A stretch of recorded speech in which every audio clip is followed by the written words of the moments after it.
The wind cut through the Kansas plains like a knife. Dust swirled across the broken fence line of an old forgotten farmstead where time had slowed to a crawl. Rusted tools leaned against a sagging barn. The wood creaked with every gust like the farm was sighing under the weight of its own memory. The sound of engines shattered the quiet. 3 custom Harley-Davidsons roared down the gravel driveway, their chrome glinting in the late afternoon sun. The bikers didn't bother slowing. Down, they stopped just short of the porch steps, with a screech of tires and laughter that was louder than it needed to be. "Damn, this place still standing," one of them said, kicking up dust with his boot. Another swung off his bike, pulling off his helmet. He looked around with a smirk before pointing to the silhouette inside the screen door. "There he is, the big man himself, you see him? Looks like the Pillsbury doughboy with a shovel." Laughter exploded from the group. The figure inside didn't move at first. He stood still for a moment, then stepped out slowly. He was tall, maybe 6'4", broad-shouldered but thick with weight that had settled over the years like a heavy coat. His grey t-shirt clung to his stomach, damp with sweat. Mud caked on his work boots. A faded ball cap shadowed his face. "Hey, farmer," the tallest biker called out. "You running a petting zoo here, or is this just a retirement home for cows?" The man looked at them, his face unreadable. He didn't speak, he didn't yell, he didn't even blink. He just stared. "You deaf or just too tired to talk?" The biker pressed, grinning like he was already the winner of a joke no one else knew the punchline to. Still nothing. The man turned slowly, walked back into the house, and shut the screen door behind him. "Oh, come on, Gramps," one of them shouted. "We were just getting to know you." Laughter again. They didn't know it, but they had already crossed a line. Inside the house, Hank Barton stood with both hands braced against the kitchen counter. His breath was slow, controlled, but his fingers trembled. He stared down at a photo, on the fridge, a younger version of himself in uniform, flanked by a dozen others, all lean, strong, fearless. Faces that had once laughed, shouted, fought, bled. Some of them were gone now. He could still feel the grit of desert sand in his teeth, the weight of a rifle in his hands, the sound of someone screaming over a radio that was never answered. He exhaled through his nose. It wasn't rage that filled him. It was something deeper and heavier. Out on the porch, one of the bikers pulled out his phone and started filming. "Hey, TikTok! We found the world's fattest scarecrow. Look at this." "Dude!" Hank didn't watch. He didn't need to. He knew what they saw. A lonely, overweight farmer who couldn't even lift his head to fight back. But they didn't see the scars beneath the shirt, the ones you couldn't film with a phone, the ones that never healed. Hit subscribe and leave a comment with where you're watching from. This story might just spark a new beginning. What's one thing that always pushes you forward even when things get tough? Long before the fields grew over with weeds and the laughter stopped echoing in the farmhouse halls, Hank Barton had been someone else entirely. His name used to carry weight in a different world, on military bases, inside briefing tents, and along sun-scorched ridgelines in places most Americans couldn't pronounce. Gunnery Sergeant Hank Barton, decorated, respected. Feared when necessary. He'd served 15 years in the Marine Corps, most of them spent overseas. His specialty: tactical combat, urban extraction, and close-quarters recon. He wasn't just a soldier, he was the one they called in when things got messy. The kind of man who could walk into chaos and walk out with everyone else still breathing. But war doesn't care how tough you are, it just takes. And it took everything. It had been in Fallujah. He remembered the smell first: burnt rubber, diesel fuel, and copper in the air. The mission was supposed to be routine: secure a compound, extract a civilian engineer, and head back before sunset. But routine didn't exist out there. A roadside IED changed everything. One second he was cracking a joke with his best friend, Staff Sergeant Marco Tex Alvarez. The next, he was waking up half buried under rubble, his ears ringing like a fire alarm that wouldn't shut off. Tex didn't wake up, 3 others didn't either, and Hank never stopped carrying them. Back in the present, the house was quiet. Too quiet.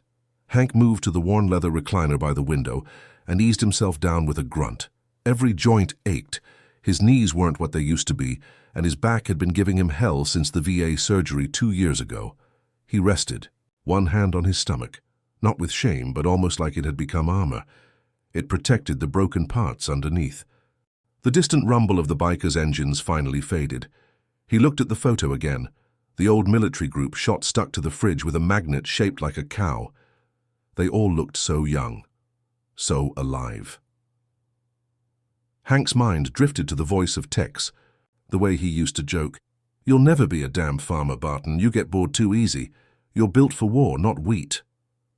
Hank had laughed back then, but now he spent his days fixing tractors that refused to run, feeding animals that barely noticed him, and tilling soil that never gave back as much as he hoped. Farming wasn't about glory. It was about grit. And even though it drained him, it was the only place that didn't demand explanations. The land didn't care about medals or failures. It just asked for work. The only person who still asked for him was Lily, his niece, 17. All freckles, messy ponytails, and a defiance that reminded him of her mother, his late sister, Caroline. Lily had started showing up every weekend since her mom passed 2 years ago. At first, Hank had tried to push her away. He didn't know how to be anyone's role model. But Lily was persistent. She'd cook for him when he forgot to eat, clean the porch without asking. Slip drawings under his door, little cartoons of animals and war heroes side by side. She didn't see a broken man. She saw her uncle. That was more terrifying than any war. The screen door creaked open. "Uncle Hank?" Lily's voice echoed. "Through the house." "In here," he called back. She stepped into the living room, eyes bright and scanning. She was carrying a backpack almost as big as she was and a paper bag full of groceries. "You okay?" she asked cautiously. "Saw some punks leaving when I pulled up." "Bikers?" He nodded. "Just passing through." She gave him a look. "You gonna tell me what they said? Or do I have to guess from the 'I'm fine, but the world isn't'? Look on your face?" He cracked a small smile. "First one all day. They were loud, didn't like the look of the place." "Or me? Well, screw them." She said it casually, like it was obvious. "They're probably the kind of people who think TikTok is a personality." He laughed. A short, rough sound. She plopped down next to him and nudged his arm. "No, you don't have to let people talk to you like that," she said. "You were a Marine." "I was," he said softly. "Long time ago." "You still are," she replied, staring at him. "You just forgot for a while." He didn't answer, but he heard her, and a seed was planted. Outside, the sky began to turn, the first hints of twilight painting the edges of the clouds in orange and gold.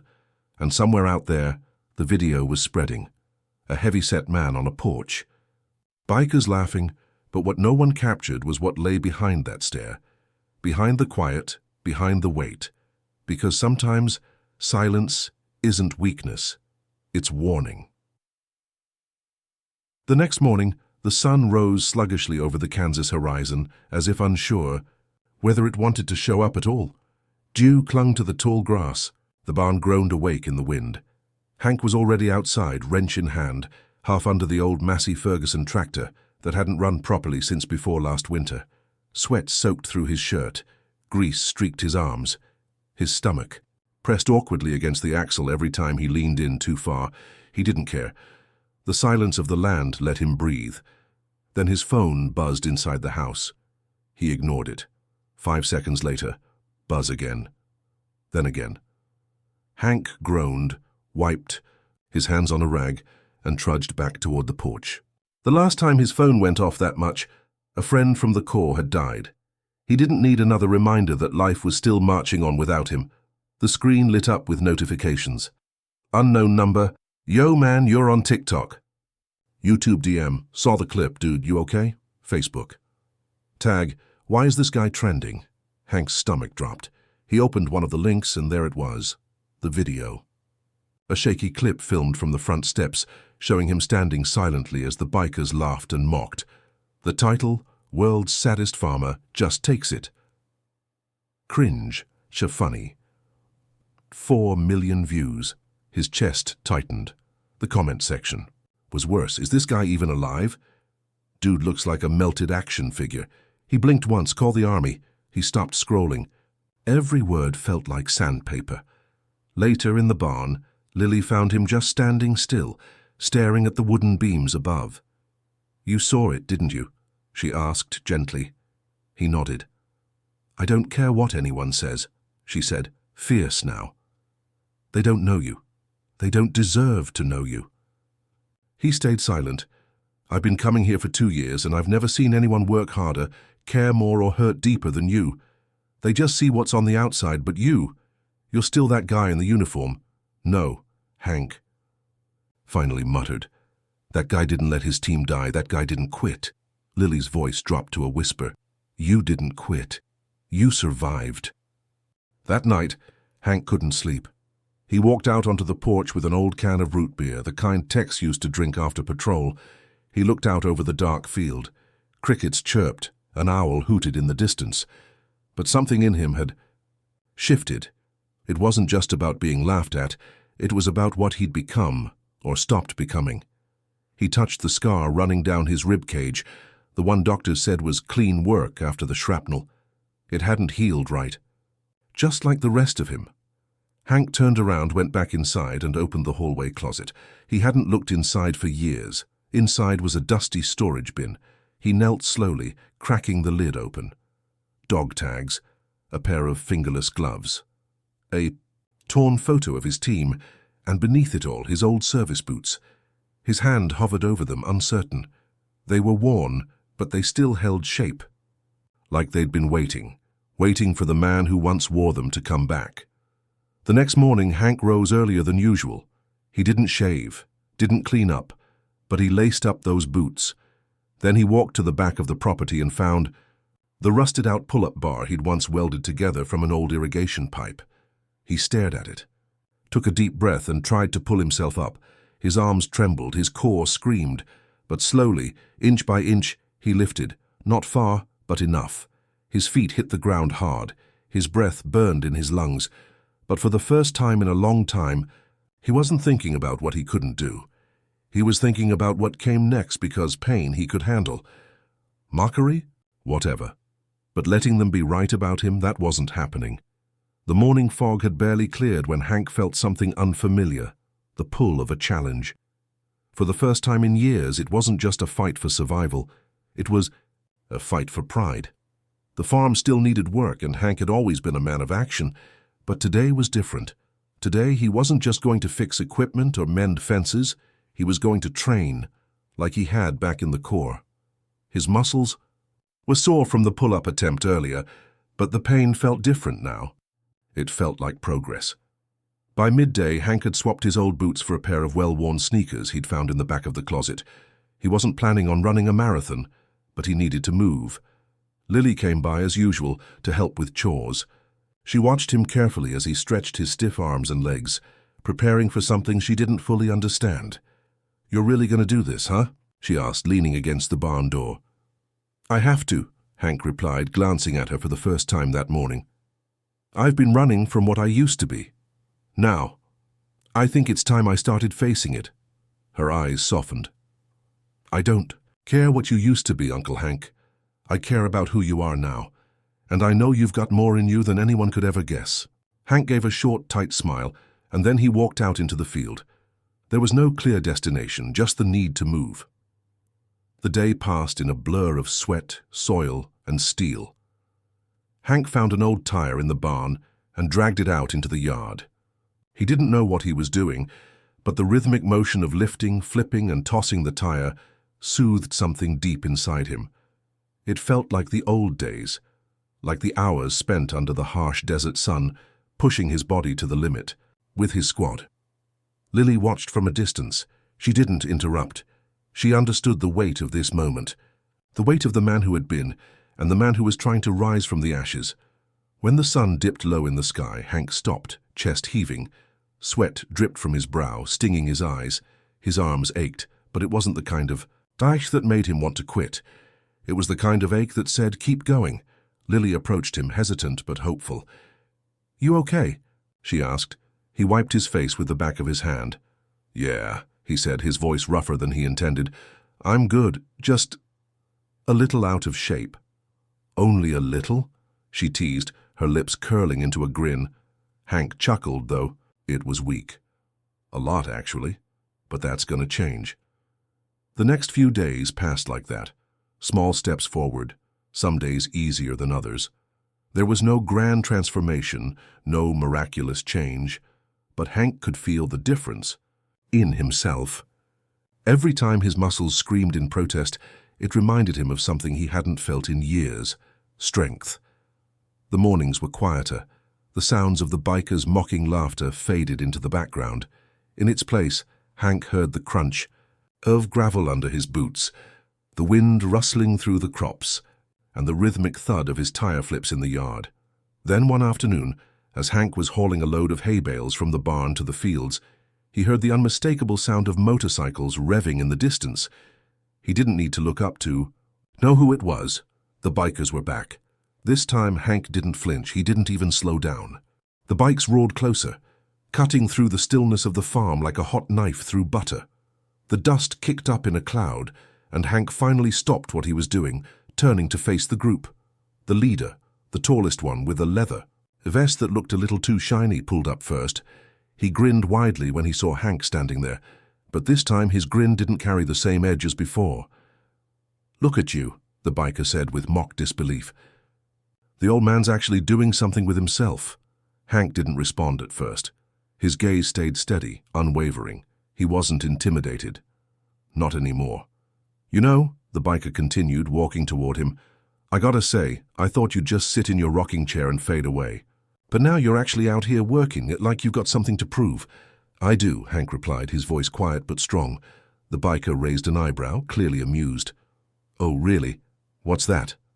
"I'm proving that you don't know the first thing about me," Hank said, his eyes narrowing just a little. "And you never will." The biker snorted, but there was a flicker of hesitation behind his eyes. He wasn't sure if Hank was joking anymore, but before he could say anything, Lily stepped forward. "You guys done yet?" she called out from the porch. "Or do you need to find someone else to make fun of? Because my uncle doesn't have time for this nonsense." The bikers looked at each other, unsure of what to make of her directness. But before they could respond, Hank turned his back on them and walked toward the barn, his shoulders squared, his pace unhurried. The bikers didn't follow, and this time, Hank didn't care. The following days were filled with the usual grind, tending to the animals, fixing broken fences and battling stubborn machines. But there was something different in the air, something alive in the way Hank moved. He woke earlier each day, his body aching less as he pushed himself through routines of strength he hadn't even attempted in years. The morning sun greeted him like an old friend, the rays warming his skin as he ran short laps around the property. By the time Lily showed up for her weekend visit, he'd already finished his workout and was cleaning up the barn. She didn't say anything at first, just watched him from the doorway, a silent observer. His shoulders were broader than she remembered. His posture was straighter. He no longer looked like the broken man she had been tiptoeing around for months. "You're getting better," she said quietly. "Not yet," Hank replied, wiping his brow with the sleeve of his shirt. "But I'm getting there," she nodded. "It's the first step, right?" "Right." The bikers didn't show up for a few days, but Hank knew they would. He wasn't naive. When people target you, they don't let go that easily. Their mockery hadn't gone unnoticed, not by him. It stung, but it also sparked something inside him, something that had been buried under years of regret and defeat. And then, one afternoon, the unmistakable rumble of motorcycles filled the air again. Hank didn't flinch. He didn't tense up. He just set down the shovel in his hand and walked toward the gate. Lily was inside, finishing her homework at the kitchen table. She didn't even flinch as the sound of engines grew louder. She'd been seeing this transformation in her uncle, and the next step was about to unfold. The leader of the bikers, the one who had called Hank an old man last time, rolled up first. His leather vest gleamed in the sunlight, and his tattoos were practically screaming for attention. "Back again?" Hank said, his voice calm but firm as he stepped forward. "You didn't learn the first time, huh?" The biker grinned. "Nah, not really." "I mean, you're out here working like a dog. Thought maybe you needed some company." Behind him, the other bikers began to pull in, their faces full of judgment, their eyes scanning Hank like he was some kind of spectacle. But Hank stood his ground, not flinching, not backing down. "You think I'm out here working for attention?" Hank asked, his voice low and controlled. You think you're going to scare me with your bikes and your noise?" The biker leader raised an eyebrow. "Is that a challenge, old man?" "I don't know," Hank said, looking over at the group of bikers. "Maybe it is. But you know what? You guys don't scare me anymore. You never did. You just don't know what it's like to really fight for something." The words hung in the air like a challenge. The other bikers exchanged glances, their expressions shifting from cocky amusement to something resembling uncertainty. "You want to prove something?" The leader sneered. "I've already proven it," Hank replied, his eyes locked on the bikers. "You just don't know it yet." With that, Hank turned his back on them and walked toward the barn. His pace was steady, but his heart was racing. Later that afternoon, as the bikers roared off, Lily approached him in the yard. "Uncle Hank," she started, trying to choose her words carefully. "What was that all about? You didn't back down." Hank glanced at her, his expression unreadable. "I'm not afraid of them, kid. I never was. But you have to know when to fight and when to let them dig their own graves." Lily frowned but nodded. She understood. "So you're done with them?" "Not done," Hank said with a small grin. "Just beginning." That night, Hank lay awake in bed, the weight of the day's encounter still lingering in his mind. He'd stood his ground. He'd let them see his strength, his resolve, but deep down he knew the hardest part was yet to come. There was more to being a warrior than just surviving the mockery. The real test came when the world was still watching, still waiting for you to break, and Hank wasn't sure if he was ready to face that just yet. But he was close. He could feel it. The following weeks passed in a blur of hard work, intense training, and a growing sense of purpose. The bikers didn't return, but Hank wasn't sure if that was because they'd finally realized they'd underestimated him, or if they were just waiting for the right moment to strike again. Either way, Hank was ready. One evening, as Hank finished another grueling round of tire flips in the yard, Lily came out of the house holding something in her hand. It was a crumpled letter, one she had been carrying around for days. "Uncle Hank, I've been thinking," she said, holding the letter out. "I know you don't like to talk about the past, but maybe you should." Hank frowned, his exhaustion fading into curiosity. "What's that?" "It's a letter from the VA. I know you didn't want to look at it, but maybe you should." He took the letter, staring at it for a long moment. The VA. The place where so many others had gone asking for help. He had always refused, but something in him shifted. This wasn't just about the bikers anymore. This was about reclaiming everything he had lost. Not just his strength, but his mind, his heart, his entire future. He opened the letter. It was an invitation to attend a specialized combat veterans therapy program, an opportunity to face the traumas that had haunted him for so long. Hank put the letter down slowly, then looked at Lily. "Maybe I'm not done after all," he said quietly. "Maybe it's time to face the real fight." Lily smiled softly. "I think you're ready." And in that moment, Hank finally believed it. The weeks that followed were both a blur and a slow, deliberate crawl forward. Hank's body had grown stronger, more agile. Each morning, his routines became more defined. There was no turning back now. He was in the middle of something bigger than himself. But the letter from the VA sat heavy in his mind. Each time he passed the kitchen table, it seemed to stare at him, daring him to face it. Lily noticed the subtle change in him, the quiet determination that he didn't have before. She didn't push him to read the letter, but every time she caught his eye, she saw the hesitation that danced there just behind his steely resolve. One afternoon, while Hank was repairing a section of the fence near the eastern pasture, the rumble of motorcycle engines returned. This time it was different. The bikes were slower, their sound quieter. Hank's heart skipped a beat, his fingers tensed around the wrench, but he didn't stop working. He knew what was coming. The bikes rolled up, but this time they didn't stop at the gate. Instead, they slowed as they passed the farm, the riders casting glances at Hank as they went by. The leader of the group, the one who'd made the most mocking comments, raised his hand and waved. Not a taunt, but something oddly resembling respect. Hank didn't wave back. He didn't need to. They hadn't come to mock him this time. They had simply acknowledged the change. That night, after the farm was quiet and the stars hung heavy in the night sky, Hank sat on the porch, a bottle of beer in his hand. The letter from the VA was finally open beside him, its words staring at him as though they held the answer to all the questions he'd been running from. Lily came out to sit beside him. She didn't say anything, just settled into the old rocking chair next to him. "I don't think I can do it," Hank said softly, his voice thick with uncertainty. Lily glanced at him. "What do you mean?" "Go to the program." "I thought I could, but—" He shook his head, glancing back at the letter. "I'm not the man I used to be. I'm not sure I even recognize who I am anymore." She took a deep breath, choosing her words carefully. "You're not supposed to recognize yourself." "Not now. You're rebuilding. That's the whole point." Hank chuckled darkly. "Rebuilding? I'm just an old farmer with too much time on his hands and too many regrets." "No." Lily shook her head, her voice firm. "You're not just that. You're stronger than you've been in years. I can see it. Everyone else can see it too." Hank didn't say anything for a long moment. The breeze rustled the tall grass in the field, and the crickets chirped lazily. Then he spoke again, quieter this time. "I don't know if I'm ready to go back. I don't know if I can face those guys, those memories, and not fall apart." Lily smiled softly. "But that's the point, right? To face it. To not let the past keep you down." Hank looked out across the field. His eyes traced the horizon, the same view he had seen every day since returning to the farm. It was the kind of peaceful view that used to bring him comfort. But now it was like it was calling to him. Maybe it wasn't about being perfect. Maybe it wasn't about becoming the man he used to be.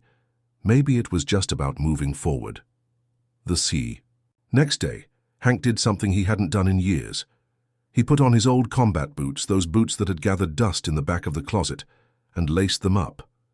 Lily was in the house making lunch when she saw him standing in the doorway. "Am I going?" Hank said, his voice quieter than usual. "Going where?" she asked, her voice tinged with both hope and concern. "To the program. I don't know if I'm ready, but it's time to find out." Lily smiled, her eyes shining with pride. "I knew you would." The drive to the VA clinic wasn't long, but it felt like a journey in itself. As Hank sat behind the wheel of his old truck, the miles rolled by in silence. His thoughts, however, were loud. The old fears crept in. The memories of his squad, of the life he had left behind, haunted him. But with each mile, something else was creeping in, too. Something stronger. The part of him that was still that warrior. The man who refused to quit, no matter what the world threw his way. When Hank arrived, the building was nothing special. Just a nondescript grey structure with a parking lot full of cars and a few motorcycles scattered about. As he stepped out of the truck and stood in front of the entrance, the weight of the past seemed to fall over him, almost suffocating him. But this time, he didn't run. Inside, the walls were lined with portraits of veterans, framed and honored. Hank took a deep breath and walked through the doors. The receptionist, a friendly woman with short-cropped hair, smiled when she saw him. "Are you here for the group session?" she asked, her voice warm. He nodded, unsure what else to say. But somehow, the words that had been trapped inside him for so long were now fighting to get out. "I think I'm ready," he said, his voice stronger than he'd expected. The receptionist nodded and handed him a clipboard. "Go ahead and fill out these forms. The session will begin in about 30 minutes. Hank took a seat, his hands slightly trembling. He glanced around, seeing men and women, veterans like him, sitting quietly, some flipping through brochures, others lost in their own thoughts. For the first time in a long time, Hank didn't feel alone. As the session began, Hank found himself listening to stories from other veterans, stories of loss, of survival, of rebuilding. And something inside him clicked. They were all fighting their own battles, just like him. They didn't have the answers, but they were all still here, and that's when Hank realized something that surprised him. He wasn't alone in this fight anymore. And maybe, just maybe, that was enough. The first week at the VA clinic was a whirlwind of emotions. Hank's mind was constantly buzzing with new information, memories resurfacing, and emotions he hadn't allowed himself to feel in years. Each session was an effort, a small battle against his own fears and doubts. But there was something different about this place. The people here weren't strangers. They were his brothers and sisters in arms. Everyone had a story, a wound, a past that haunted them in one way or another. Yet no one was here to judge. They were here to heal. Hank hadn't expected it to. Feel this? Welcoming. And yet, the support he found in the group sessions made him feel more at home than he had in years. On the third day, Hank sat in a circle with other veterans, all sharing their stories. The group leader, a grizzled man with a kind face, nodded at Hank. "Your turn, buddy," he said gently. "You've been quiet. What's on your mind?" The weight of the question seemed heavier than it should have been. Hank stared at the floor for a long moment, his fingers twining together, unsure of how to begin. Then he took a deep breath and let the words come out, the ones that had been choking him for so long. "I don't know what I'm doing here," he said, his voice gruff. "I've spent so many years pretending it didn't matter. But now, I'm just tired of pretending." The room was silent for a moment. Then a man with a scruffy beard spoke up. "You're not alone in that," he said, his voice soft but filled with conviction. "We all thought we could just bury it. But it comes back, and it doesn't go away until you face it." Hank looked up at the man. His words hit hard, but there was something in them that rang true. It was like a light flickering in the darkness. "You're not crazy for being here," the man continued. "You're taking the first step. That's more than most people ever do." Hank nodded slowly, feeling a strange kind of release. For the first time in years, he didn't feel like he was carrying the weight of the world on his shoulders. Here he was just another guy trying to survive, just like everyone else. The next few days were a mix of tough conversations, healing exercises, and small victories. Hank learned about mindfulness and coping mechanisms. He learned about PTSD and how it affected not just him but everyone around him. But it wasn't the lectures or the theories that made the biggest difference. It was the quiet moments between sessions, the conversations in the hallway, the nods of understanding when someone spoke a truth too raw to put into words. One evening, after the group session had ended, Hank sat in the courtyard staring out at the distant horizon. The sun was setting, casting long shadows across the parking lot. For the first time in a long while, he felt calm. Lily had been calling every day, checking in, but Hank hadn't told her everything yet. He wasn't sure he was ready, but today, he decided to pick up the phone. "Hey, kid," he said when she answered. His voice sounded lighter than it had in weeks. "Uncle Hank, how's it going?" Lily's voice was bright, full of optimism. "I'm good," Hank replied, settling back in his chair. "I think I'm finally starting to get it. All this stuff I've been running from, it's still there, but it doesn't have to control me."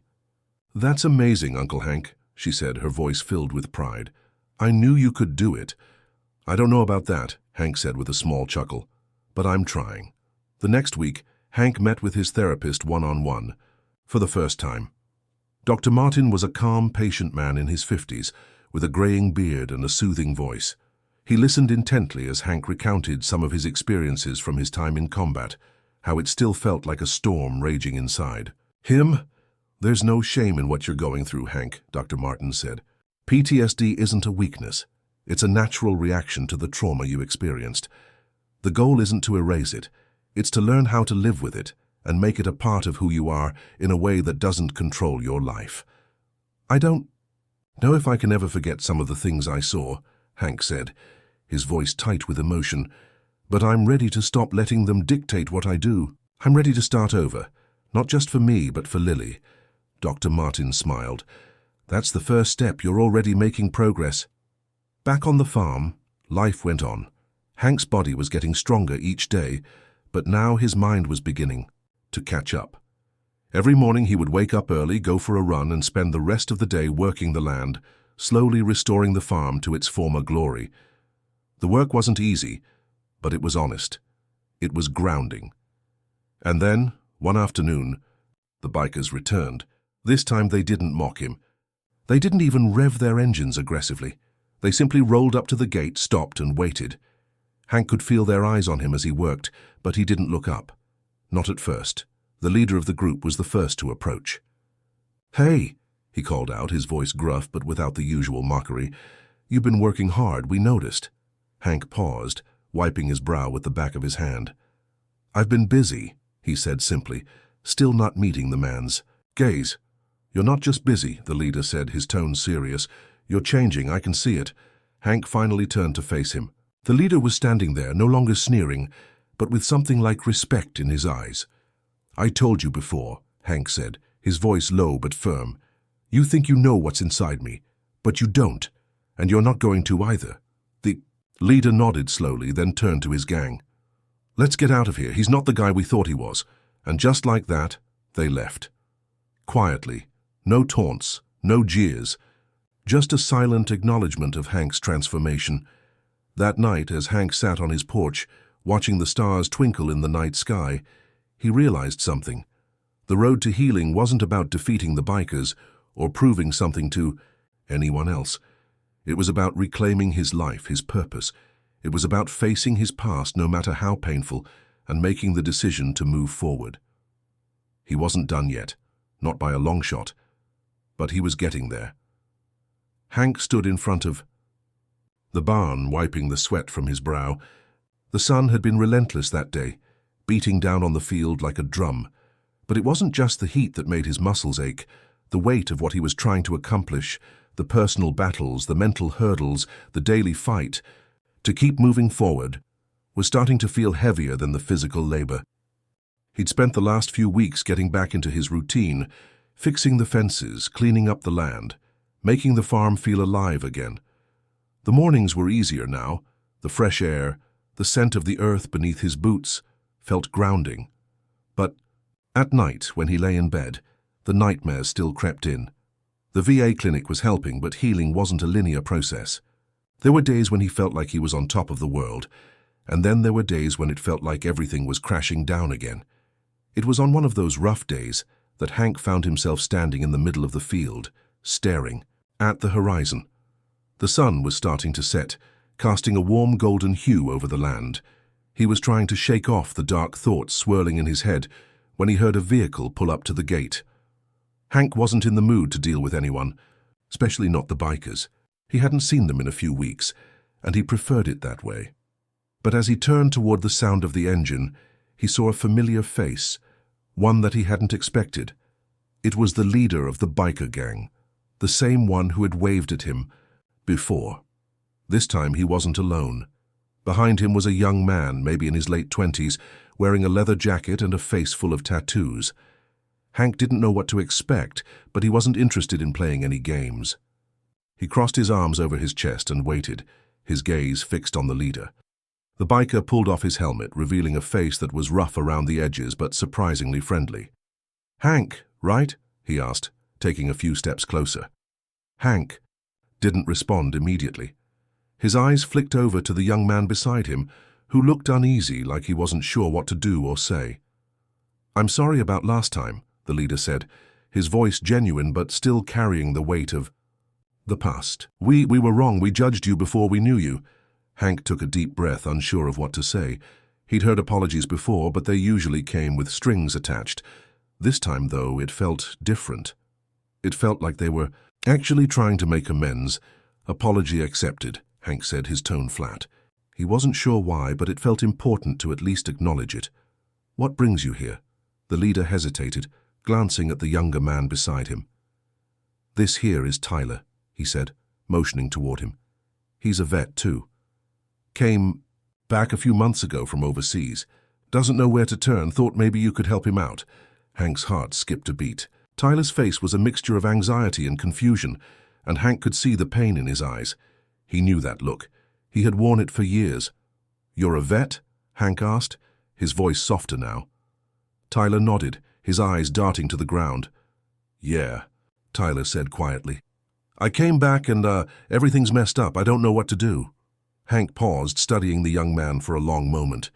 The weight of what Tyler was feeling hit Hank in a way he didn't expect.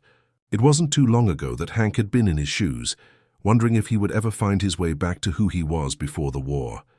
He thought about what had helped him, the long days working on the farm, the quiet mornings, the sense of purpose. In the dirt beneath his hands. It wasn't much, but it was something. "I'm not much of a therapist," Hank said finally, "but if you're looking for a place to get your head straight, this farm's a good start." Tyler looked up at Hank, a flicker of hope crossing his face.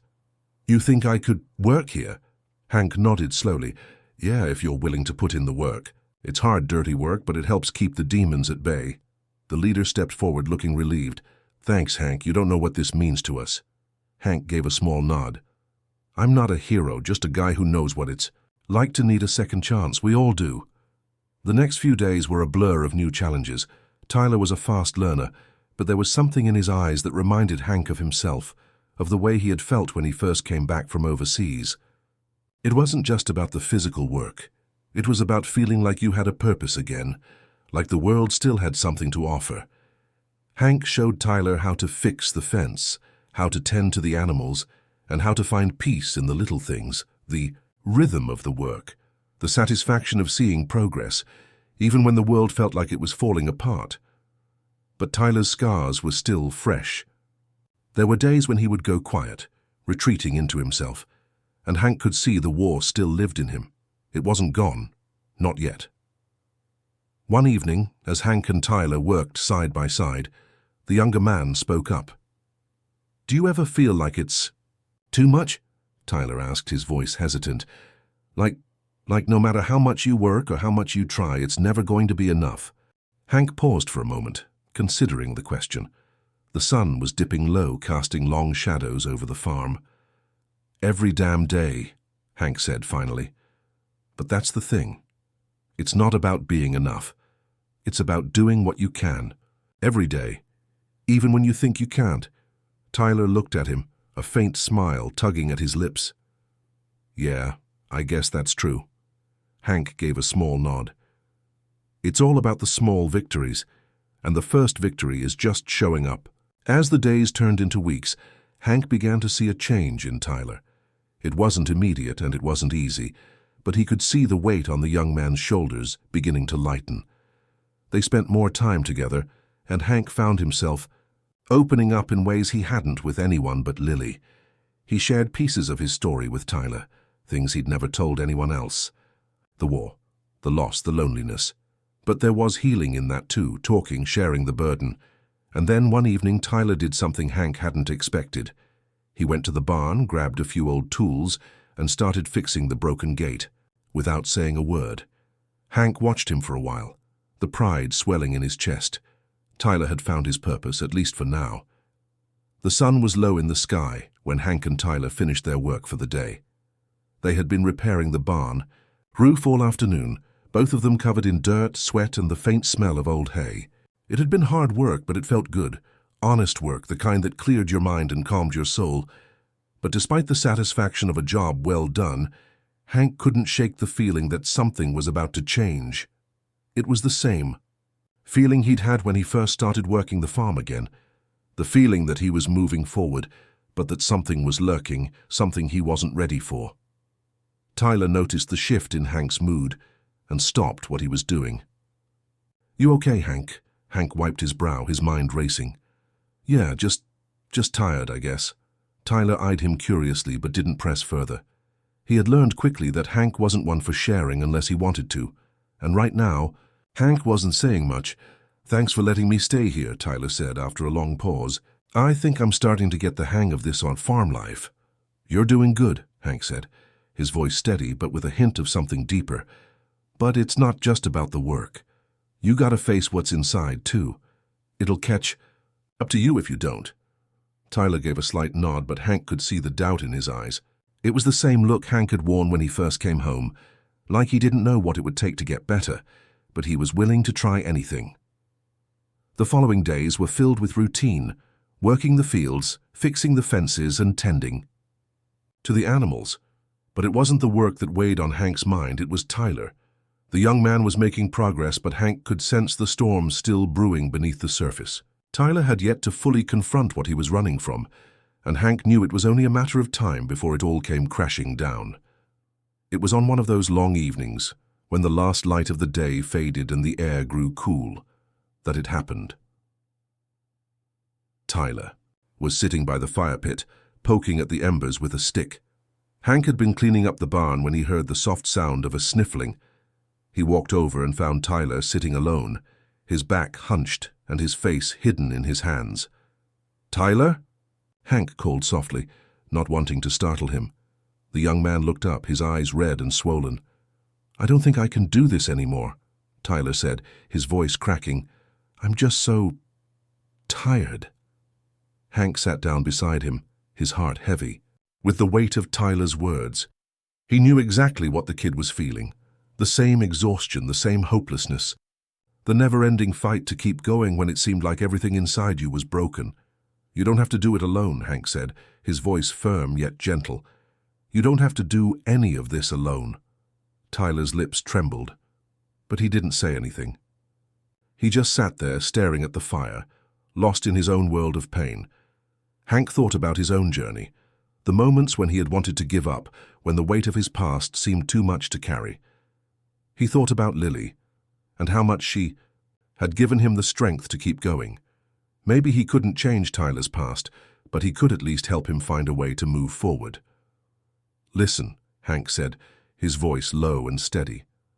"You've been through hell just like I have, but it doesn't end there, it doesn't have to. I'm not saying it'll be easy. Hell, I'm still figuring it out myself. But every day you wake up, that's a victory. Every time you get out of bed and come out here and work, no matter how hard it gets, that's a victory." Tyler looked at him, his eyes full of uncertainty. "What if I don't make it? What if I can't ever get past this?" Hank didn't hesitate. "You will. It's not about making it in one big leap. It's about one step at a time, one day at a time. And if you ever fall, I'll be here to help you pick yourself back up. You just have to trust that there's a way forward, even if you don't see it yet." Tyler looked at him for a long moment before nodding slowly. "I'll try. I don't know if I believe it yet, but I'll try." Hank gave a small smile. "That's all you need to do. Just try." The next few weeks were a mix of progress and setbacks. Tyler would have good days when he was full of energy, working hard and making jokes. Then there were days when he would retreat into himself, barely speaking, his eyes distant as though he was somewhere far away. But through it all, Hank stayed steady. He worked alongside Tyler, never pushing too hard, but always offering a listening ear when the young man was ready to talk. Slowly, Hank saw the transformation happening. It was like watching a seed grow slowly at first, but eventually something beautiful began to sprout.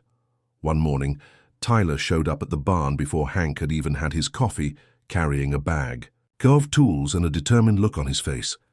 "I'm ready to fix the fence," Tyler said, his voice steady and strong. Hank raised an eyebrow, surprised by the sudden enthusiasm, but he didn't question it. "All right, let's get to it then." For the rest of the day they worked side by side. Tyler was focused, driven, and for the first time in a long while Hank saw a glimpse of the man Tyler could be, strong, resilient, and determined. It wasn't just the work he was doing, it was the change in his eyes, the hope starting to shine through the darkness. As the sun set, the two men stood side by side looking at the completed fence. It wasn't perfect, but it didn't matter.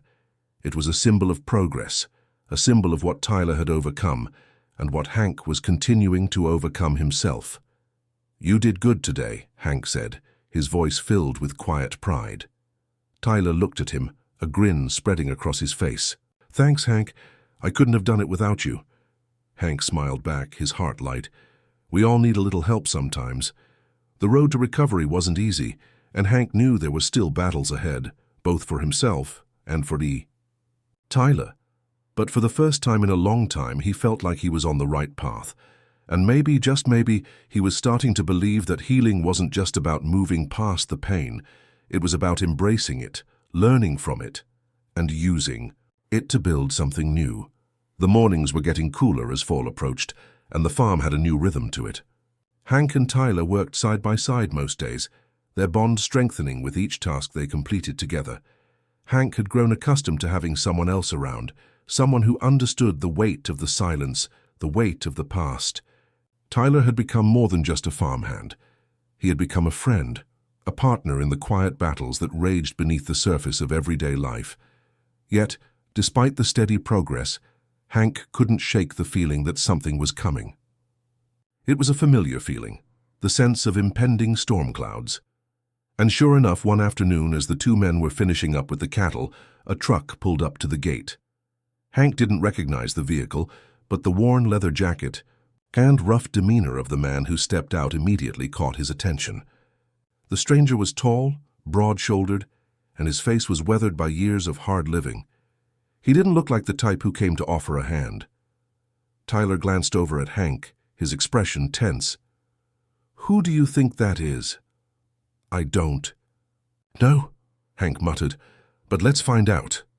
The stranger walked up to them with a determined stride, his boots crunching on the gravel. He stopped about 10 feet away, staring Hank down with a look that said he wasn't here for a friendly chat. "You Hank?" the man asked, his voice low and gravelly. "I am," Hank replied, standing a little straighter. "Can I help you?" The man sized him up for a moment, then nodded. "I'm Jake. I've been hearing a lot about you lately, about the farm, the way you've been living." Hank raised an eyebrow. He wasn't sure where this was going, but he didn't like the feeling in his gut. "And what's the problem with that?" Jake's lips twisted into a tight, humorless smile. "No problem at all. I'm just here to talk about business." Hank's heart sank, his instincts kicking in. He'd heard that tone before. He'd heard it from men who were only interested in their own gain, who saw the world through the lens of what they could take, not give. "I don't do business with people I don't know," Hank said, his voice firm. Jake's eyes narrowed and the smile faded. "Well, that's the thing, Hank. You might want to reconsider that. You see, I own the land up the road, and I'm thinking about expanding my operations. But there's a little problem with your place." Hank stood still, feeling the tension rise. "What problem?" Jake's smile returned, but this time it was colder. "Your land sits right on my property line. You've been using it for farming, and I think it's time for you to vacate the premises." Hank felt his blood run cold. He had heard rumors of land disputes before, but he didn't think he'd ever be caught in the middle of one. This was different. This wasn't just a neighborly disagreement. It was a threat, a challenge to everything he had fought for. "You can't just come in here and tell me to leave," Hank said, his voice low but steady. "This is my land." Jake shrugged, clearly, unfazed. "I've got the paperwork to prove otherwise. I'm just giving you the chance to walk away without a fuss, but I wouldn't wait too long to make a decision. Things could get complicated." With that, Jake turned on his heel and began walking back toward his truck. Hank watched him leave, his mind spinning. This wasn't something he could ignore. He had worked too hard to build this life, to restore the farm. He wasn't going to let some outsider come in and take it from him. Not without a fight. That evening, Hank and Tyler sat on the porch, both of them staring at the sunset in silence. The air was cooler now, a chill creeping in with the approaching night. But it wasn't the weather that was on Hank's mind. It was Jake's threat. "What do you think, Tyler?" Hank asked quietly. "Do you think he's serious?" Tyler sat back in his chair, chewing on the end of a blade of grass. "He sounded pretty serious to me. People like that, they don't talk just to talk. If he says he's got paperwork, I wouldn't doubt it." Hank rubbed his face, frustration building inside him. "I've worked this land my whole life. It's all I have left. I can't just walk away from it." Tyler nodded slowly. "I get that. But what if he's got a case? What if there's nothing we can do about it?" "I'm not giving up without a fight," Hank said firmly. "I've been through worse. I'll figure this out." The next few days were filled with tension as Hank tried to figure out his next steps. He made some calls to local lawyers and found a few who were willing to take a look at the land records. But the more he learned, the more his stomach turned. The property lines were complicated, and Jake's claims didn't seem as far-fetched. As Hank had hoped, it wasn't just the legal battle that weighed on him. It was the knowledge that the people around him were starting to see him as weak. His mind kept going back to the bikers, to that moment when they had mocked him. He had let them get under his skin, but now, with the threat of losing his farm, it felt like a personal challenge to prove that he wasn't a man to be taken lightly. Tyler, too, was feeling the pressure. He could see the strain in Hank's face, the way the older man carried the weight of the farm on his shoulders. Hank had always been a symbol of strength for him, someone who had fought his own battles and emerged victorious. But now it seemed like Hank was facing an enemy he couldn't simply work harder to defeat. As the weeks passed, Hank fought tooth and nail to protect his farm. He filed counterclaims, gathered evidence, and did everything he could to slow Jake down. But no matter how hard he tried, it always felt like he was one step behind. Then, one afternoon, while Hank was at the courthouse, Tyler came running to the barn with a look of panic in his eyes. "Hank!" Tyler shouted, his voice filled with urgency. "You need to come quick, there's something happening at the fence." Hank's heart raced as he grabbed his coat and ran toward the gate. He didn't know what was happening, but something in. Tyler's voice told him it was bad. When he arrived at the fence, he saw what was happening. Jake and his men were there, tearing down the posts and starting to make moves on the land. Hank's blood boiled as he ran up to them, his fists clenched and his jaw set. "You can't do this," Hank shouted, his voice booming in the cold. Herr Jake turned to face him, a smug grin on his face. "I told you, Hank, it's my land now." But Hank wasn't about to back down. Not this time. Hank's heart was pounding as he approached the fence where Jake and his men were tearing down posts. The wind whistled through the trees, but all Hank could hear was the rush of blood in his ears. This wasn't just about land anymore. It was about who he was, what he had built, and the legacy he would leave behind. "Get off my property," Hank shouted, his voice cracking the quiet of the afternoon. Jake didn't flinch. He looked up at Hank with a mocking grin that sent a shiver down his spine. "You really think I'm just going to walk away because you tell me to?" Jake asked, his tone dripping with disdain. Hank stepped closer, his hands balled into fists. He could feel the old rage bubbling up inside him, the same rage that had fueled him to survive the things he'd gone through in the past, the rage that had kept him from giving up when everything seemed lost.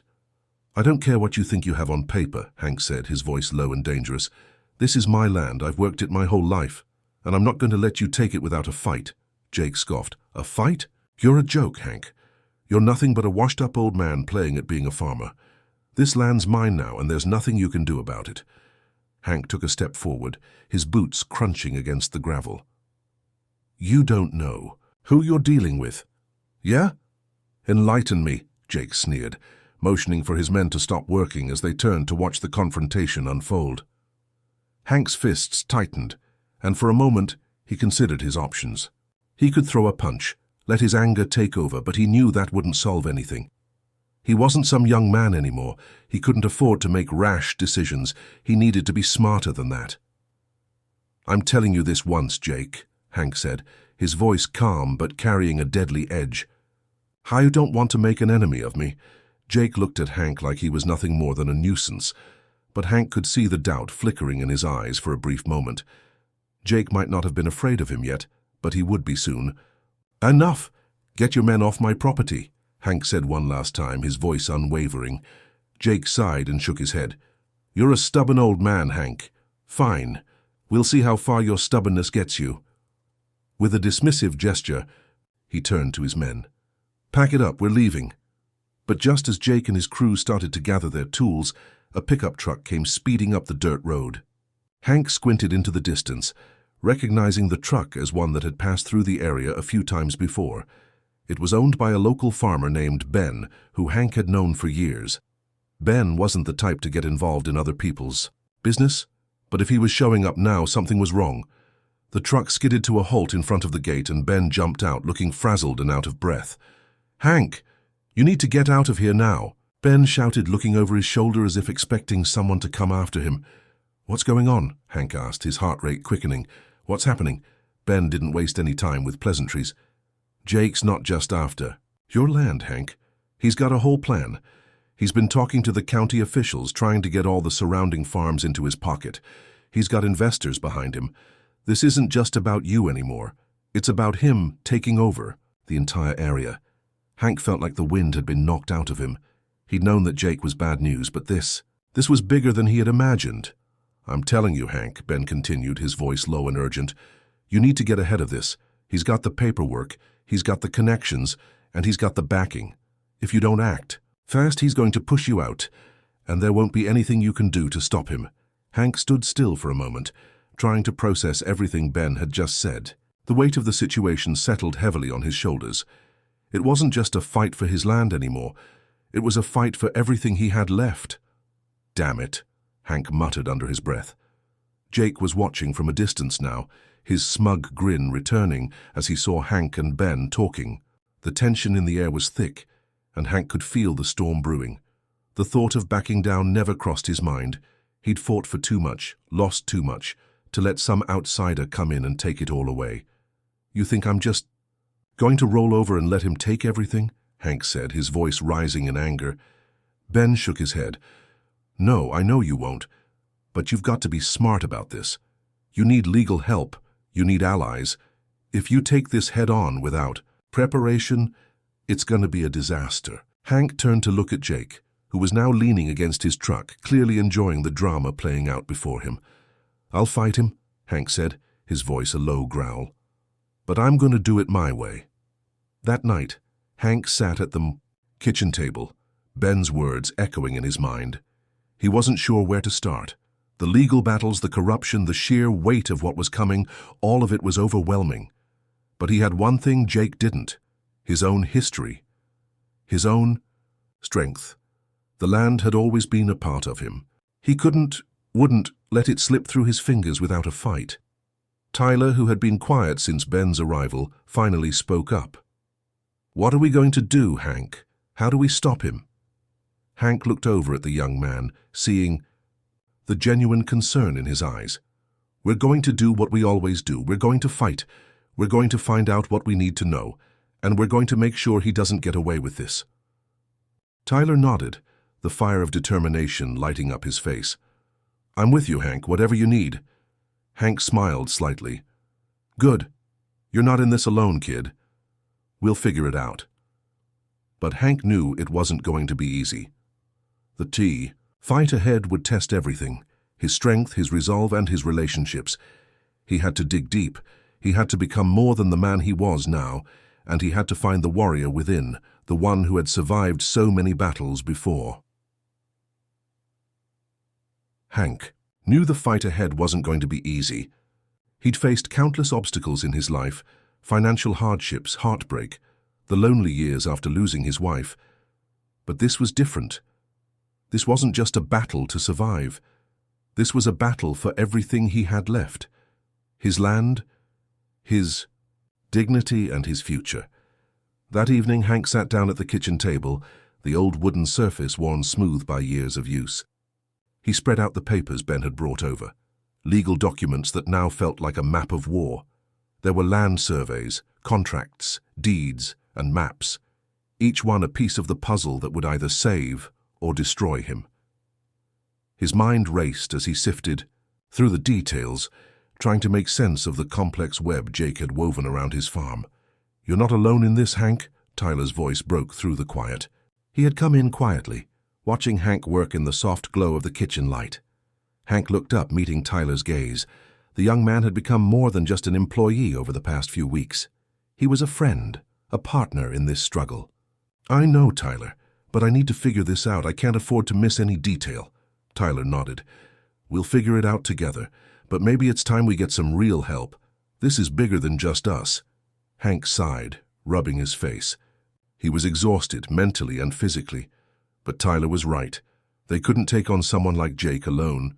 Not when there were so many players in the game. County officials, land developers, even the bikers who had shown up on his land more than once. I'm thinking about reaching out to someone. A lawyer. Maybe someone who specializes in land disputes, Hank said, his voice full of resolve. You think they'll be able to help? Tyler asked, his tone cautious but hopeful. Hank shrugged. We don't have much of a choice, but first I need to get more information on Jake. If we know who we're dealing with, we can figure out our next move. Tyler looked out the window, toward the setting sun. The evening was growing darker, and the world outside seemed to match the uncertainty that hung in the air. I've seen guys like him before. Not the type to back down. But I also know that the ones who push too hard often make mistakes. We just need to watch closely. Hank nodded, already piecing things together. He wasn't going to let Jake bulldoze him. He couldn't afford to. But he had to play this smart. He needed to stay calm and think things through, something he hadn't always been good at in the past. The next morning, Hank set out to find answers. He called in a few favors, reaching out to people who might have insight into Jake's operations and who was backing him. The more Hank dug, the more the picture began to form.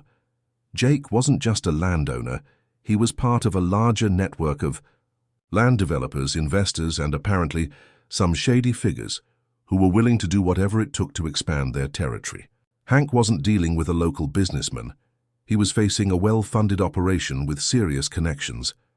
By the afternoon, Hank had secured a meeting with an experienced land attorney named Maria West. Maria had a reputation for taking on powerful developers and had a history of winning tough cases. Her office was small but efficient, located in a nondescript building in town. The moment Hank walked in, he could tell that Maria wasn't the kind of person who wasted time on small talk. She was all business. "Mr. Wells," she said, standing as he entered. "Please, take a seat. I've been briefed on your situation. Let's get straight to it." Hank sat down, spreading out the documents he'd collected. "Jake's been pushing me off my land. He's got some legal papers that say it's his now. But I've lived here my whole life. I can't just give up." Maria nodded, flipping through the papers quickly, her sharp eyes scanning each one with precision. "The first thing I see here is a dispute over property lines. That's a classic tactic. Jake likely has some legal maneuvering on his side. But," she paused, looking up at Hank with a thoughtful expression, "it's not over yet, not by a long shot. He might have paperwork, but he doesn't have the public support. And that, Mr. Wells, is where we come in." Hank leaned forward, his hope flickering. "What do you mean by public support?" Maria folded her hands on the desk. "What Jake doesn't realize is that these small farms, your farm included, have a history, a story, and that's something you can leverage. There are people who have been working this land for generations. And if we can make a case that Jake's expansion would hurt the community, we might be able to turn this around." Hank's eyes narrowed. "You think we can use the community against him?" Maria smiled. "It's not about turning people against him. It's about showing the county that this land means more than money. It's about roots, heritage, and the people who keep this place alive." That afternoon, Hank and Maria made a plan. The first step was to gather testimonies from local farmers and community members, anyone who could speak to the historical and cultural significance of the land. They also began digging into Jake's background, looking for any inconsistencies or illegal activities that could be used against him. The days that followed were a blur of meetings, phone calls, and legal research. Hank spent long hours with Maria, strategizing and preparing for what was sure to be a brutal court battle. Tyler helped out wherever he could, though Hank could see the strain on his face. The pressure was mounting on everyone.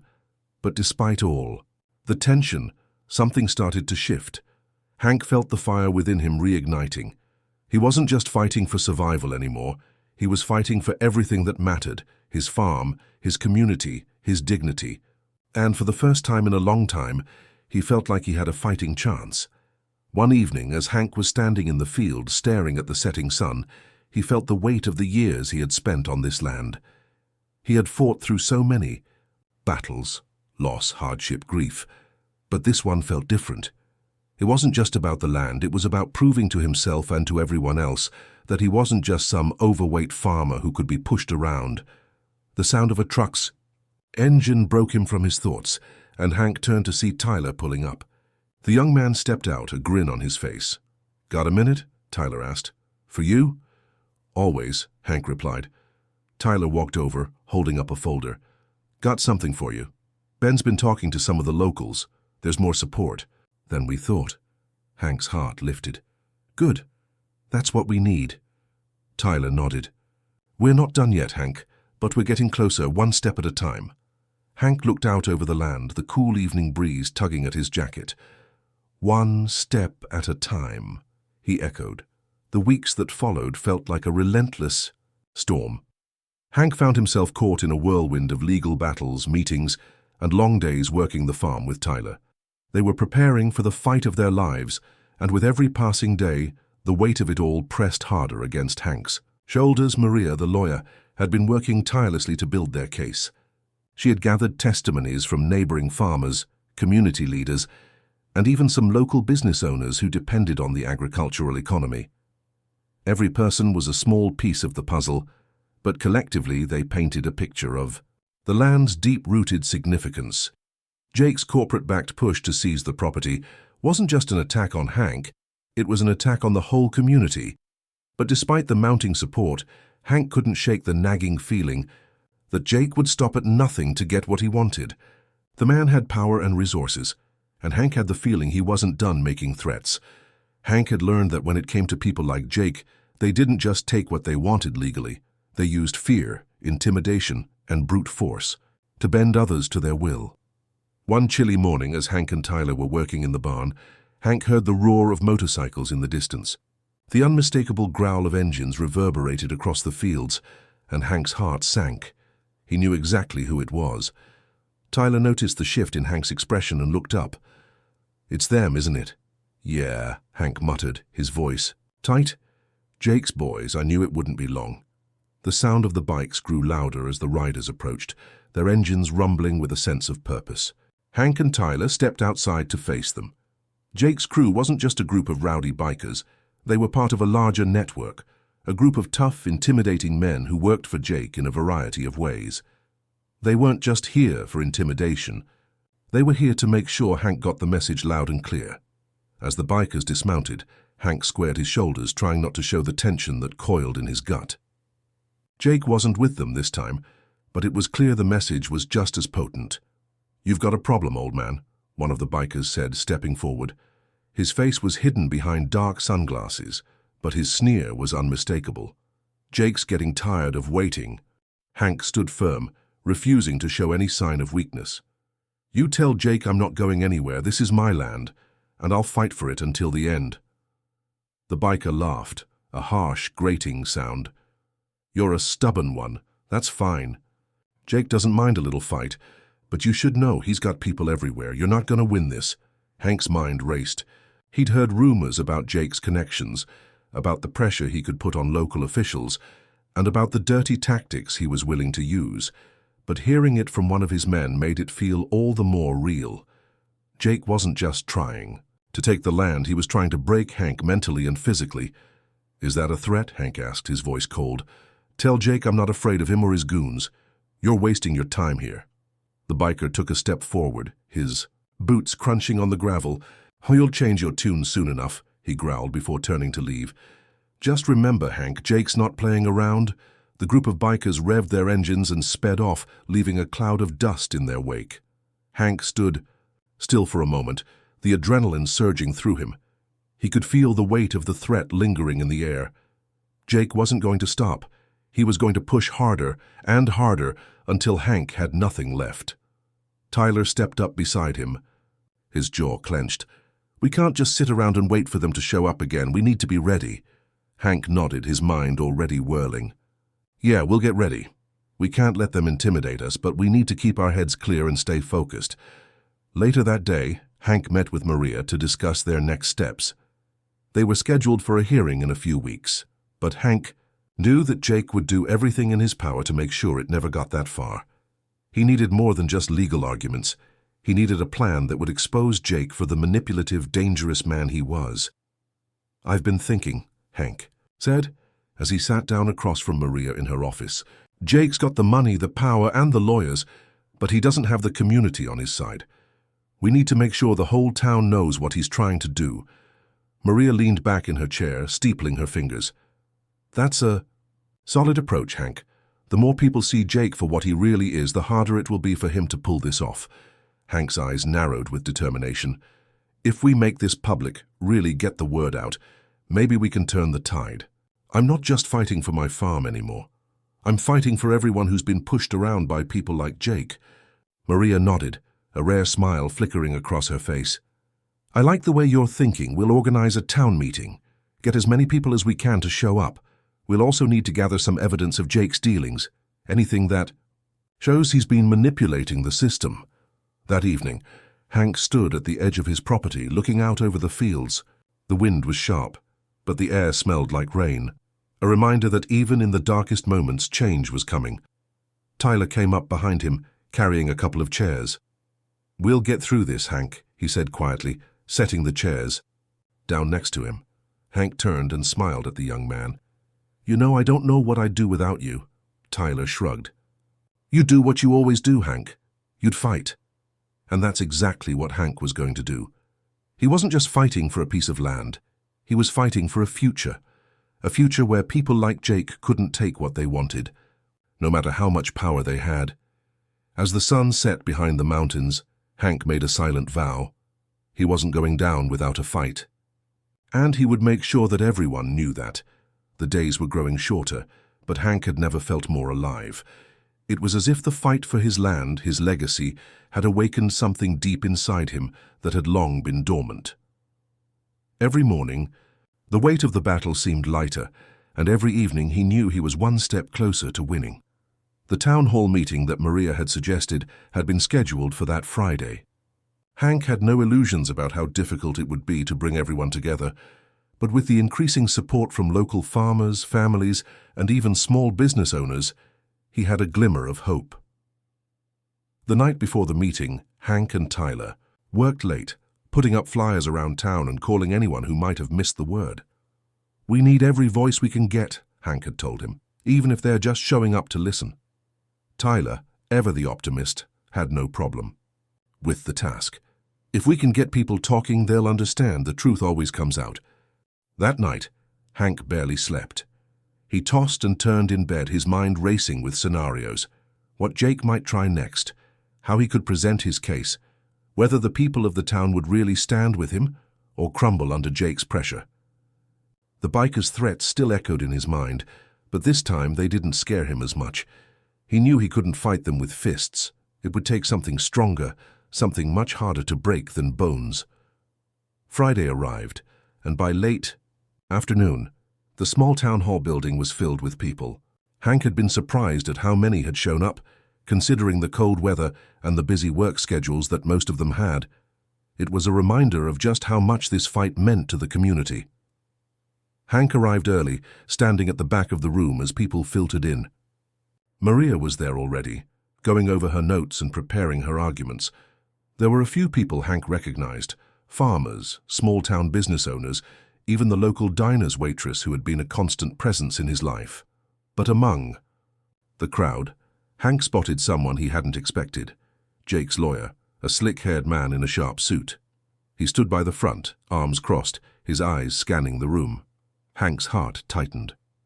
Jake wasn't here, but the lawyer's presence meant the fight was about to get real. Jake had resources, but Hank had something even more powerful: his community. As the meeting began, Maria stood up, taking the podium.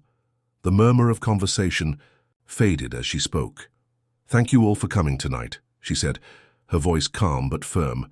"We're here to discuss a very serious matter, one that affects not only Hank Wells and his farm, but the future of our town." She went on to outline the situation, how Jake's company was trying to acquire Hank's land through what they believed were questionable legal tactics, and how the community would suffer if Jake was allowed to continue his push. She emphasized the deep historical value of the land, how it had been passed down through generations, and the vital role it played in the local economy. Hank felt the weight of those words. His farm wasn't just a piece of property, it was the heart of everything he had known. And now it was the heart of something even larger than that: the future of the town. When Maria finished, she nodded toward Hank, inviting him to speak.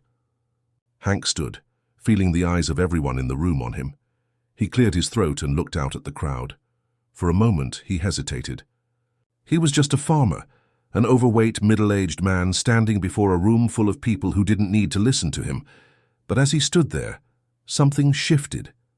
He wasn't just talking to them about land. He was talking about his life, about his family, about their future. "I've spent most of my life working this land," Hank began, his voice steady despite the nerves inside him. "I've worked with my father, my grandfather, and now I'm fighting to protect it for my children. It's not just about me. This farm is about all of us. It's the way we've lived here for generations." He paused, letting his words sink in. The crowd was silent, all eyes on him. "I don't know if I'll win this fight, but I know this. I'll fight for this land until I can't fight anymore," Hank continued, his chest swelling with emotion. "And I'll fight for all of us, because if I lose, we all lose, and we can't let that happen." There was a long pause, and then someone in the back stood up, a farmer Hank had known for years. "You're right, Hank," the man said. "We've all worked these fields. We've all raised our families here. We can't let someone like Jake take that away." Another voice chimed in, then another. Soon people were standing, speaking out in support, each person voicing their own stake in the battle. The crowd grew louder, more unified, and Hank could feel the energy shifting in his favor. Even the town's mayor, who had initially been on the fence, stood up and addressed the room. Jake might have money and power, but he doesn't have the heart of this town. We do, and we're not going to let him take that from us. The room erupted in applause, and Hank felt a surge of relief and pride. The community had rallied behind him. It wasn't just about legal documents and contracts anymore. It was about something far more important, the spirit of the people who had built their lives here. As the meeting drew to a close, Hank's heart was lighter than it had been in weeks. The community had shown up. They had spoken out, and Jake's plan had been dealt a serious blow. But Hank knew this battle wasn't over. Jake wasn't the type to back down easily, and he still had his lawyer, who hadn't said a word throughout the meeting but had been taking notes the entire time. Still, Hank felt stronger than he had in days. He had the support he needed, and now they were more than just a group of people fighting for land. They were a united force. That night, as Hank drove back to the farm with Tyler, he couldn't help but smile. "We did it, didn't we?" Tyler nodded, grinning. "We did, but the war's not over yet." Hank chuckled. "No, but we've got the right kind of army." Now, as they pulled up to the farm, Hank paused, looking out at the fields. The sun was setting, casting a golden light over the land. It was a peaceful sight, but Hank knew there would be more battles ahead. But for the first time, he felt like he wasn't alone in this, and that made all the difference. The days that followed the town hall meeting were filled with a strange, tense kind of calm. Hank had the support of the community now. People who once stayed quiet, kept their heads down, were speaking up and even organizing to help him in the fight against Jake's corporation. It was an unexpected turn of events, and for the first time in a long while, Hank felt like they might actually stand a chance. But Hank knew better than to get comfortable. He had seen too many powerful men like Jake before. People who didn't back down, who never took no for an answer. Jake had money, influence, and resources Hank could only dream of. And while Hank had the support of the town, he still had to be prepared for the worst. Maria called him the day after the town hall. "We're getting some unexpected attention," she said, her tone cautious. "Jake's lawyer is pushing for a quick resolution. They're trying to get the case expedited in court." Hank's stomach dropped. He had expected this, but hearing it from Maria made it all the more real. Jake wasn't wasting any time. He was going to use the legal system to force Hank's hand, to wear him down, and to get the farm in his grasp as soon as possible. "What does that mean for us?" Hank asked. "It means we need to prepare for a full-on court battle," Maria replied. "We have to gather more evidence, get our witnesses lined up, and stay one step ahead. If we can show that Jake's tactics are underhanded, and that he's using his wealth and influence to bully people into submission, we might have a chance." Hank's mind raced. He had no idea how long this fight would last, or what kind of toll it would take on him, but one thing was certain. He couldn't back down now. Not with everything on the line. That afternoon, Hank sat down with Tyler to discuss their next move. The farm needed work, of course, but Hank knew that time was running out. He couldn't let Jake continue to use his resources to push him into a corner. "We need to step up our game," Hank said, his voice steady. "We can't just keep waiting for them to make their move. We need to make sure Jake knows we're not going down without a fight." Tyler nodded, his eyes serious. "I'll talk to the neighbors, see if we can get more people to come forward. Maybe some of the local businesses can offer more support." Hank smiled, feeling the weight of the responsibility lift just a little. With Tyler by his side, he knew he could face whatever was coming next. That evening, Hank was out in the fields, his hands moving mechanically through the familiar motions of his daily routine. The sun was setting, casting long shadows over the land. For a brief moment, Hank allowed himself to breathe deeply, to appreciate the quiet beauty of his home. But the silence was shattered by the familiar roar of motorcycles in the distance. His heart sank as he saw a group of bikers speeding down the dirt road toward the farm. It was Jake's crew. Tyler was already outside when the bikers arrived. He had seen them coming from a distance, too. As the bike skidded to a stop, Hank knew this wasn't a social visit. The leader of the bikers, one of Jake's more aggressive associates, stepped off his bike and stalked toward Hank with a predatory grin on his face. "I'm not here to chat, old man," he said, his voice low and menacing. "Jake's getting tired of playing games." Hank straightened, refusing to show any sign of fear. "Tell Jake I'm not selling. Not now, not ever." The biker's grin widened, but there was no humor in it. "You're gonna wish you had, Hank. You don't get to say no to a man like Jake. He's got people everywhere. People who can make sure you never get a good night's sleep again." Tyler stepped up beside Hank, his fists clenched. "You won't scare us. We've got the town behind us." The biker's eyes flicked to Tyler, then back to Hank. "The town? You really think they'll stand by you when things get ugly? Jake doesn't need the town. He's got money, and that's all that matters." Hank stepped forward, meeting the biker's gaze head-on. "Jake doesn't have what we have. He doesn't have heart. He doesn't have family. And he doesn't have this land. I don't care what he does. I'm not backing down." The biker laughed, the sound grating against Hank's nerves. "We'll see. You won't be laughing when it all falls apart." With a final glare, the biker turned and stormed back to his bike, followed by the rest of the crew. The sound of the engines faded as they drove off into the distance. Hank stood there, staring after them, his heart still pounding in his chest. The warning was clear. Jake wasn't going to stop. He would use every tool at his disposal to force Hank to give in, but Hank was equally determined. He wasn't going to let Jake's threats or his money drive him off his land. Later that night, as Hank and Tyler sat down to dinner, Hank looked across the table at his son. Tyler had always been a good kid, kind, hard-working, and loyal. Hank had hoped that Tyler would never have to go through this kind of battle. But now, with everything on the line, he knew it was a fight they would face together. "Tyler," Hank said softly, "I want you to know that whatever happens, I'm proud of you. You've been with me through all of this, and it means more than I can say." Tyler smiled, his eyes reflecting the strength that had become his inheritance. "You don't have to thank me, Dad. This is our fight. This farm is ours, and we're going to keep it." The words, simple as they were, filled Hank with a quiet resolve. The road ahead was going to be tough. Jake wasn't going to make it easy. But Hank knew that no matter what, he had a family, a community, and a piece of land that was worth fighting for.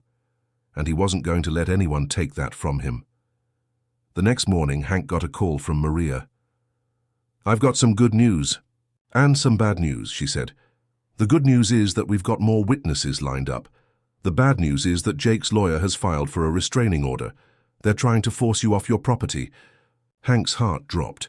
He had expected this. Jake wasn't going to fight fair, but Hank wasn't ready to back down. "Not now. Not ever." "I'm not going anywhere," Hank replied, his voice unwavering. "Tell Jake that if he wants this land, he's going to have to take it from my cold, dead hands." Maria's voice softened. "We'll make sure he can't do that. We've got the law on our side, and we've got something he doesn't. The truth." Hank hung up the phone, his resolve harder than steel. He wasn't just fighting for his farm anymore. He was fighting for everything that was right. The morning after Hank's confrontation with Jake's biker crew, the weight of the situation pressed heavily on his chest. The restraining order filed by Jake's lawyer was only the beginning of a series of legal maneuvers designed to force him off his farm. Hank knew that this was just another attempt to break his spirit, but this time, it wasn't working. If anything, it made him dig in his heels even harder. That morning, Hank sat in the kitchen, drinking coffee and staring out at the fields. The sun was just beginning to rise, casting long shadows over the farm. It was peaceful, and yet, there was an underlying tension in the air that Hank couldn't shake. He knew that every minute, Jake's machine was gearing up for the next strike. And with the legal battle looming over him, Hank needed all the support he could get. Maria called early that morning. "Hank, I need you to come by the office. We've got something you need to see." "What's going on?" Hank asked, his voice wary. "Just trust me, it's a big break, but we need to act fast." When Hank walked into Maria's office, he was greeted by a new face, a man in his late 50s with a sharp suit and a firm handshake. He had the look of a city lawyer, but something about him seemed different. There was a quiet intensity to his eyes that Hank couldn't quite place. "This is Sam Reynolds," Maria introduced. "He's a former corporate lawyer. He's been following your case and he has some information that could turn things around." Hank raised an eyebrow, skeptical but curious. "Corporate lawyer? What does someone like that want with my farm?" Sam smiled slightly, a wry expression that suggested he knew exactly what Hank was thinking. "I've been on the other side of cases like yours, Hank," he said. "I worked for companies like Jake's before I realized what I was really doing. The way they manipulate the law, the way they use their wealth and influence to bully smaller folks. Well, I've had enough of it." Maria nodded. "He's offering his help, and we need it. Jake's lawyer is one of the best, and we're going to need every advantage we can get." Hank still wasn't sure what to think. "What exactly do you have in mind?" Sam pulled out a thick stack of legal documents and laid them on the table. "We've been digging through Jake's business practices, and what we found could be the key to your defense." Hank leaned in, his interest piqued. "What is it?" Sam slid a document across the table. "Jake's company has been involved in a number of questionable land acquisitions over the years. They've used underhanded tactics in other towns, bullying, threatening, even manipulating contracts. The thing is, they've gotten away with it because most people just give up. But we can use this against him." Hank's heart skipped a beat. This was the break he had been hoping for, but it was risky. "Are you saying we have enough to expose him?" Sam nodded. "If we can get this information into the right hands, if we can prove that Jake's tactics aren't just unethical but illegal, we can not only stop him from taking your land, but we can make him pay for everything he's done." Hank felt a rush of hope, but he knew they had to be careful. Jake wouldn't go down easily. "How do we move forward?" Maria looked at Hank, her eyes steady. "We need to act fast, Hank. Jake's lawyer is pushing hard for a court date. If we can get a judge to review these documents, we might be able to get an injunction to stop the sale of your land," Sam added.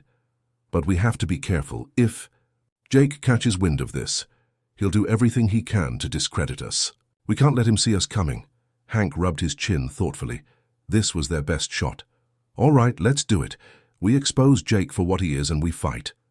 The next few days were a blur of activity. Maria, Sam, and Hank worked tirelessly to prepare their case. They met with witnesses, gathered evidence, and filed motions with the court. Hank could barely keep up with the legal jargon, but Sam's confidence reassured him. The former corporate lawyer had a way of simplifying things, of making Hank understand that this wasn't just about his farm. It was about standing up to a bully who had been getting away with it for too long. At the same time, Tyler and the community continued to rally behind Hank. The local businesses had started organizing fundraisers to support the legal fees, and word of the town's solidarity spread like wildfire. More and more people came forward with stories of how Jake's company had tried to muscle them out of their properties. It was becoming clear that Jake wasn't just targeting Hank, he had his sights on the entire town. On the fourth day of preparations, Hank received an unexpected visit. It was one of the bikers, but not the usual ones. This one was different. He was older, rougher around the edges, with a weathered face and a scar running down his cheek. Hank recognized him from the last confrontation. "Don't worry," the biker said gruffly, standing at Hank's gate. "I'm not here to fight." Hank raised an eyebrow, warily stepping forward. "What do you want?" "I've been hearing things," the biker said. "Jake's a bastard, and he's been screwing over a lot of people. People like you. I used to work for him. Did things I'm not proud of, but I'm done with him." "You're doing the right thing." Hank couldn't believe what he was hearing. "You're one of Jake's guys, and now you want to help me." The biker nodded. "Jake's not the kind of guy you want to owe. He's been using people like me for years. But I'm done. You're not the only one he's been pushing around. I've got some dirt on him, stuff that could help you." Hank stood there for a long moment, absorbing what the biker was saying. This was the last person he'd ever expect to get help from, but the more he thought about it, the more it made sense. "All right," Hank said finally. "Tell me what you've got." That night, Hank met the biker at a local diner. Over greasy coffee and cold fries, the biker revealed what he knew. He told Hank about the shady deals, the blackmail, and the threats that Jake had used to get control of land around the region. The biker's story matched up with what Sam had uncovered, and together They now had even more ammunition. "I've been keeping track of a few things," the biker said, "and I think we can hit Jake where it hurts. Not just with the land, but with his reputation." Hank leaned forward. "Tell me everything." As the days passed, Hank and his team grew more confident. They now had the evidence they needed, and they were starting to formulate a plan to take Jake down. With Sam's expertise, the support of the town, and the bikers' insider knowledge, Hank finally felt like they were ready to face the real battle ahead. Jake had underestimated him. Now Hank was going to make sure Jake realized just how wrong he was. The pressure was mounting. Hank could feel it in his bones, the weight of the fight pressing down on him like the heavy clouds that rolled in over the farm. He had spent years building this land. This was his home, his livelihood, his legacy. And yet, it felt like everything he had worked for could be swept away in a matter of weeks if Jake and his team had their way. But Hank wasn't just sitting idly by anymore. With Sam's legal expertise and the town's support growing stronger each day, Hank was finally seeing a way forward.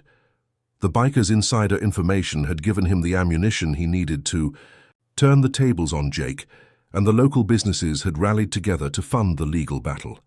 Hank felt a sense of unity like he hadn't felt before, a collective spirit that was more than just a fight for land. It was a fight for everything that had made his small town great: hard work, community, and standing up for what was right.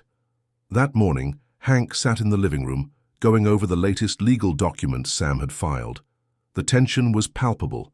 Every word in the court filings seemed like it was a step closer to the showdown Hank knew was coming. But even as the legal battle intensified, he knew that Jake wasn't going to sit back and let the chips fall where they may. Hank had no illusions. Jake would do whatever it took to win, and if that meant getting dirty, Hank knew he was about to see just how far Jake was willing to go. It was late afternoon when the first bombshell came in. The sheriff knocked on Hank's door, his face grim. Hank opened the door with a sense of dread creeping up his spine. "Sheriff, what's going on?" Hank asked, his voice steady but apprehensive. The sheriff hesitated before speaking. "Hank, I hate to be the bearer of bad news, but Jake's lawyer just filed an emergency injunction. They're claiming that you're endangering the property's value by continuing to farm it, and are pushing for an immediate eviction order." Hank's jaw clenched. "What does that mean?" "It means Jake's trying to get the court to force you off the land while this case plays out. They're saying you're hurting their interests by staying on the farm and refusing to sell." Hank's hands balled into fists. "That's ridiculous. I've been farming this land for decades. It's not hurting anyone." "I know," the sheriff said quietly. "But they've got money. They've got influence, and right now they're making it look like you're a liability to the entire community." Hank sighed, his frustration mounting. He had expected something like this. Jake wasn't going to play fair, and now they were trying to take away his right to stay on his own land while the case was still in progress. "This isn't over," Hank said, his voice low but resolute. "We'll fight this. I'm not leaving." The sheriff looked at him, concern in his eyes. "I'll do what I can to help. But be careful, Hank. Jake's not a man you want to mess with." "I've had enough of his games," Hank said, a fire igniting in his chest. "I'm not going anywhere." Later that night, Hank met with Sam and Maria at the diner. As he sat down, Sam wasted no time in laying out their next steps. "We've got to hit back hard," Sam said, his tone sharp. "Jake's making a move to get you off the property, and we need to counter it immediately. If we can prove that he's been using threats and intimidation to get people off their land, we can expose him for what he is." Maria nodded in agreement. "We've got to keep the pressure on him. The more we can show that his methods are illegal, the stronger our position will be." Hank leaned forward, determination in his eyes. "Let's make it happen. I won't let him take this farm, not without a fight." They spent the next few hours strategizing, reviewing the evidence. They had gathered and preparing a counterclaim that would expose Jake's bullying tactics. Sam was confident that they could use the law to their advantage, but Hank knew it would take more than just legal filings to stop Jake. Jake had power, and with power came the ability to destroy anyone in his path. "We need to make sure the court sees who Jake really is," Sam said. "We need to show them the man behind the facade." Hank nodded. "And I'll do whatever it takes to make sure they know the truth." The following week, the battle in court began. Hank sat in the small, stuffy courtroom, his hands clasped tightly in his lap. The tension in the air was palpable. Every person in that room knew that the outcome of this case would set the stage for the future of not just Hank's farm, but the entire town. Jake's lawyer was slick, well-dressed and calm, his voice smooth as he spoke to the judge. He painted Hank as a man out of touch with modern business practices, a relic of the past who was too stubborn to let go of his land for the greater good. But Hank wasn't intimidated. He watched as Sam presented their case, showing the court the evidence of Jake's manipulation, his threats and the shady deals he had made to acquire other properties. The biker's testimony was key, revealing just how far Jake had gone to get what he wanted, and how he had used his power to silence anyone who dared to stand in his way. The turning point came when Sam introduced a series of emails and documents that showed Jake had been using intimidation tactics to force people into selling their land, tactics that went beyond legal boundaries.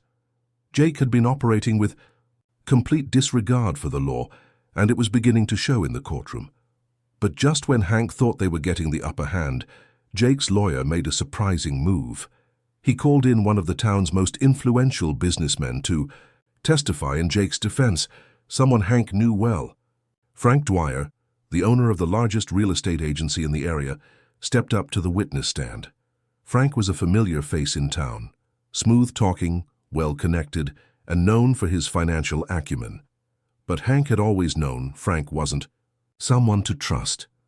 The man had always been more interested in making money than in doing what was right for the community, and now, it seemed, Frank had sold his soul to Jake. As Frank began to speak, Hank's stomach turned.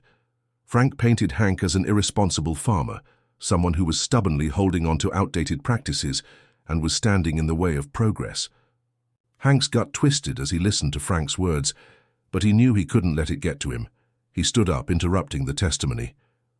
"Your Honor," Hank said, his voice steady, "I've been farming this land for decades, and I've never once thought of it as a business venture. This land is my life, and no matter what anyone says, I won't let anyone take it from me." The courtroom went silent as Hank's words hung in the air.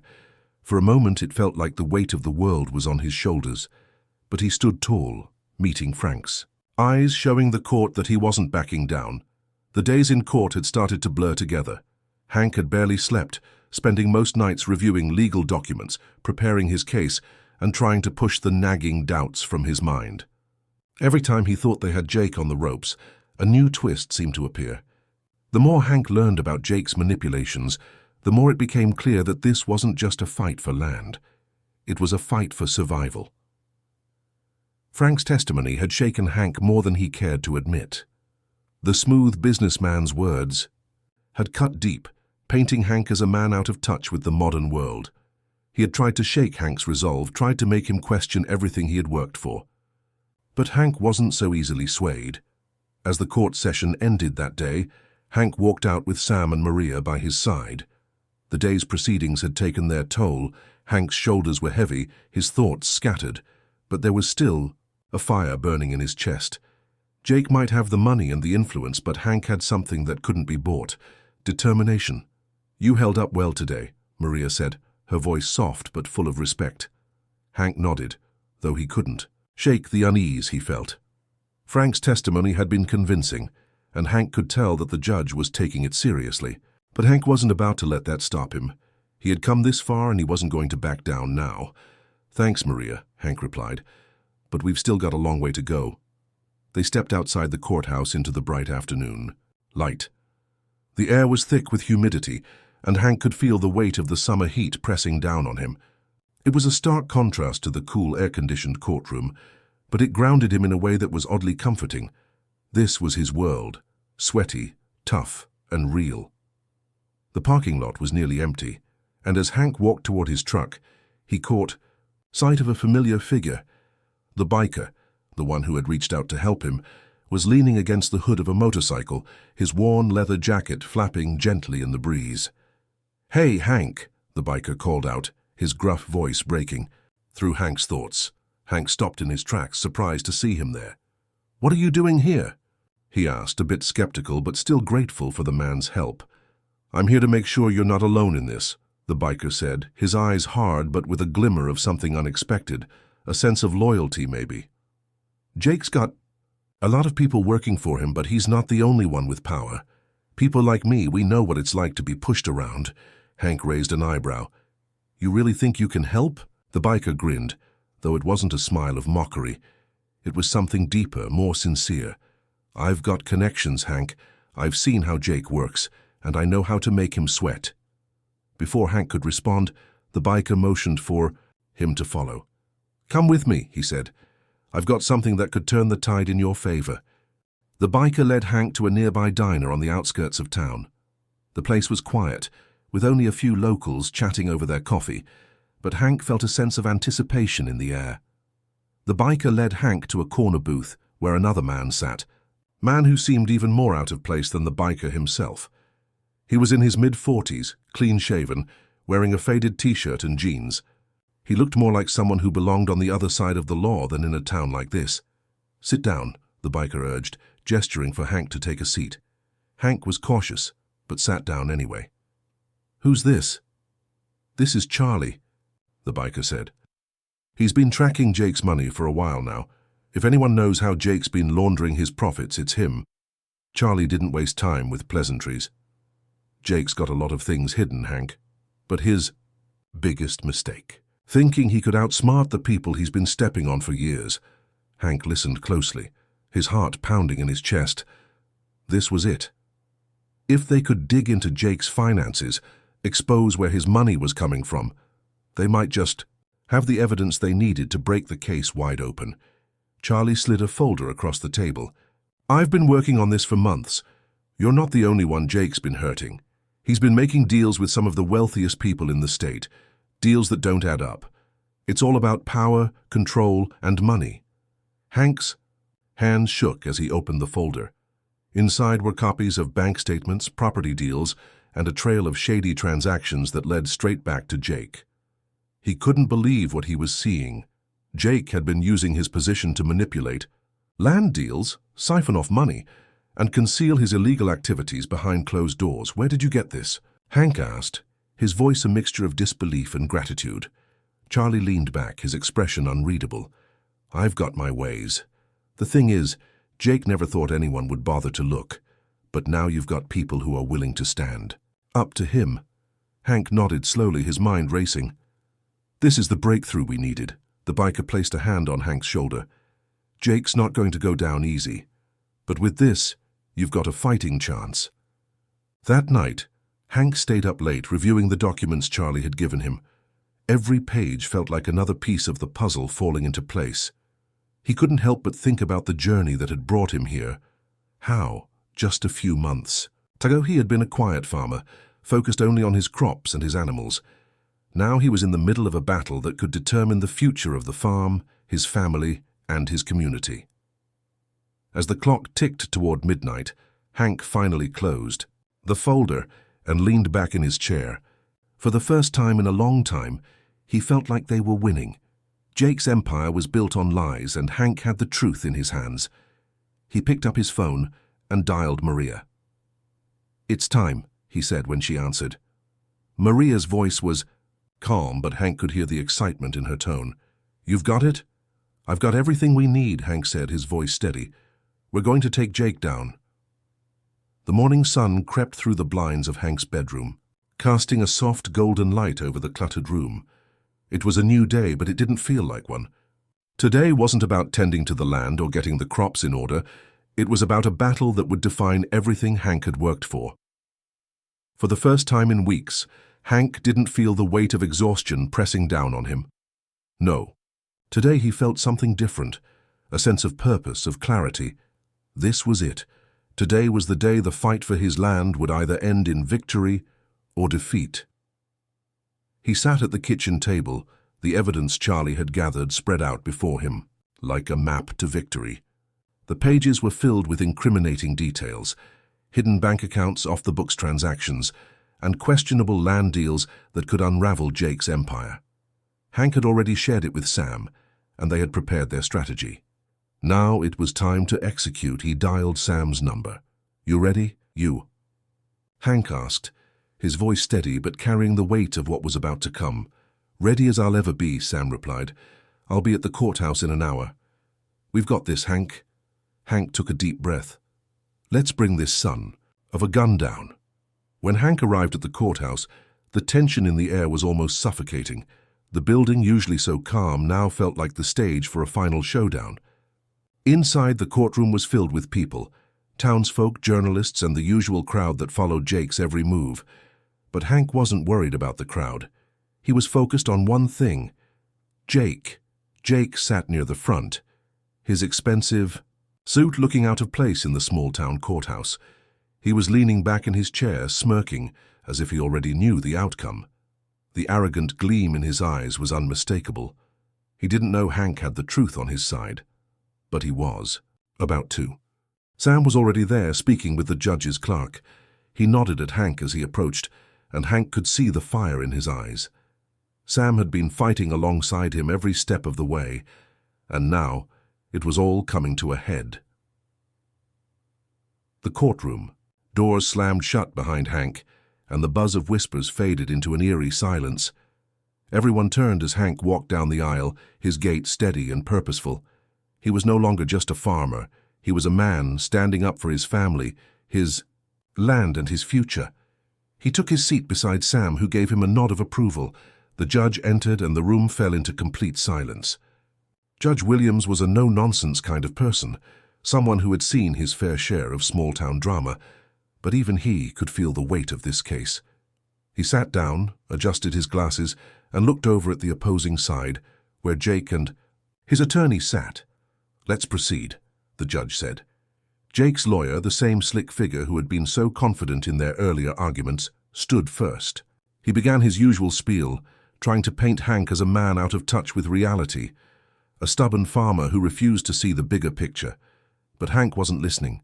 His eyes were fixed on Jake, who was still smirking. Hank's turn came next. He stood slowly, his heart pounding in his chest, but his voice remained calm as he addressed the court. "Your Honor, I stand here today not just as a farmer, but as a man who has spent his entire life working this land. It's my home, my heritage, and I won't let anyone take it from me." He paused, letting the weight of his words settle in. Then he reached into his briefcase and pulled out the folder filled with evidence. "What I hold in my hands is proof that Jake Roberts has been manipulating this town for years. He's been using money and influence to bully people into selling their land, threatening them and operating outside the law." The courtroom shifted. Hank could feel the eyes of the crowd on him, some skeptical, some supportive. But he wasn't just speaking to the people in the room. He was speaking to the judge. He was speaking to the truth. He continued, "These documents show hidden bank accounts, fraudulent land deals, and threats that have caused destruction in this community. This isn't about progress, it's about power. Jake Roberts doesn't care about this town, he only cares about what he can take from it." Jake's lawyer sprang to his feet, trying to object, but Hank held up a hand. "I have one more thing to present," Hank said, his voice unwavering. He turned to the judge. "I'd like to call Frank Dwyer to the stand." The room went still. Frank was one of the biggest real estate moguls in the area, and his testimony could make or break this case. He was also the man Hank had suspected of being in cahoots with Jake. If Frank took the stand, there was no telling how this could go, but Hank was betting on the fact that Frank had been too comfortable in his position of power, too sure that no one would ever challenge him. Now the tables had turned. Frank reluctantly stood, his face pale. He had clearly not expected Hank to call him out. As he made his way to the witness stand, Hank could feel the tide turning in their favor. Frank sat down, visibly nervous. The Daffy. Judge gave Hank the go-ahead to begin questioning. "Hank, why don't you tell us about your dealings with Mr. Roberts?" Sam began, his voice steady and confident. Frank fumbled with his notes. I don't know what you mean," he stammered, his usual confidence slipping away. "I think you know exactly what I mean," Sam pressed. "You've been involved in numerous land deals with Mr. Roberts, correct?" Frank hesitated, then nodded reluctantly. "Yes, but I didn't know it was illegal." "You didn't know it was illegal?" Sam asked, his voice sharp. "Let me show you something." Sam pulled out a document from the pile of evidence and handed it to Frank. It was a series of emails between Jake and Frank, outlining how they had been pressuring people to sell their land under false pretenses. Frank's face went white as he scanned the pages. I didn't mean to— You didn't mean to what, Frank? Sam interrupted. You didn't mean to break the law. You didn't mean to ruin lives for profit? Frank's shoulders slumped. I didn't think anyone would ever— Catch on. Well, now they have, Sam said, turning to the judge, and we have the evidence to prove it. The courtroom was silent, and for the first time in the entire trial, Jake looked uneasy. His once confident smirk had faded into a scowl. He had underestimated Hank, and now it was clear the tide was turning. The air inside the courtroom felt thick, like the tension itself could be sliced with a knife. Hank stood at the edge of the witness stand, his heart pounding in his chest, but his resolve as firm as the ground beneath his boots. After weeks of preparation, of battling legal jargon and deceit, today was the day that would either cement his victory or destroy everything he had worked for. The judge, Judge Williams, sat at the front, his stern eyes scanning the room. The trial had reached its final moments. All the pieces had been laid out. Hank's hard work, Frank's confession, the documents that tied Jake to illegal dealings, but there was still one final hurdle to overcome: Jake himself. Jake was sitting near the back of the room now, his posture slumped, his expensive suit wrinkled, his confident demeanor now replaced with something closer to a predator caught in the headlights. He had been riding high on his power for so long that he never thought anyone would stand up to him, but Hank had. And now, with Frank's testimony and the evidence that had been brought to light, Hank could finally see the end of the tunnel. Maria was sitting in the front row, her hands clasped tightly in her lap, her face pale. Hank could see the quiet support in her eyes, and it gave him the strength to keep pushing forward. Beside her, Sam was scribbling down notes, his brow furrowed in concentration. The town had rallied behind Hank, and they weren't about to let Jake get away with his lies, not now, not after everything. The judge cleared his throat, drawing everyone's attention back to the proceedings. Mr. Roberts, the judge called, his voice cold, you have had your chance to present your case. Now it is time for the court to deliberate. Is there anything further you would like to add? Jake's lawyer stood up, his face contorted with frustration. Your Honor, we request that the case be dismissed. There is no concrete evidence that proves my client, Mr. Roberts, has engaged in any criminal activity. These accusations are nothing more than hearsay and baseless claims. The room held its breath. The attorney's words were sharp, but Hank wasn't shaken. He had known this moment would come. He had prepared for it. The judge's eyes narrowed as he looked over at Jake's lawyer. This is not a case of hearsay, Mr. Marshall. We have detailed evidence, testimony, and documents that directly tie Mr. Roberts to illegal activities. I will not dismiss this case. Jake's lawyer opened his mouth to object again, but the judge raised a hand to silence him. Mr. Marshall, I've heard enough. With that, the judge turned his gaze toward Hank. Mr. Shepherd, he began, his voice now calm but firm, you've presented your case and the evidence against Mr. Roberts is compelling. Do you have anything else you would like to add before I make my final ruling? Hank stood tall, the weight of the moment pressing down on him, but he knew this was his time.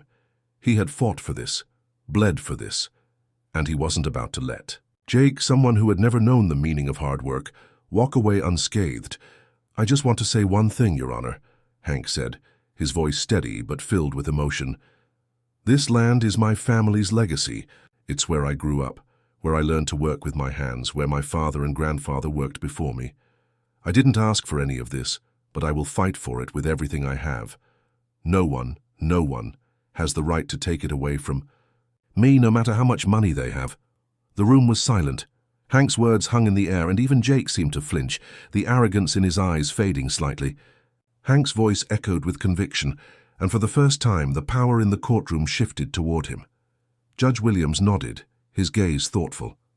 He leaned back in his chair, his fingers steepled in front of him. Thank you, Mr. Shepherd, the judge said softly. I believe we are ready to proceed. The courtroom was still. Every person in the room seemed to be holding their breath, waiting for the verdict that would change everything.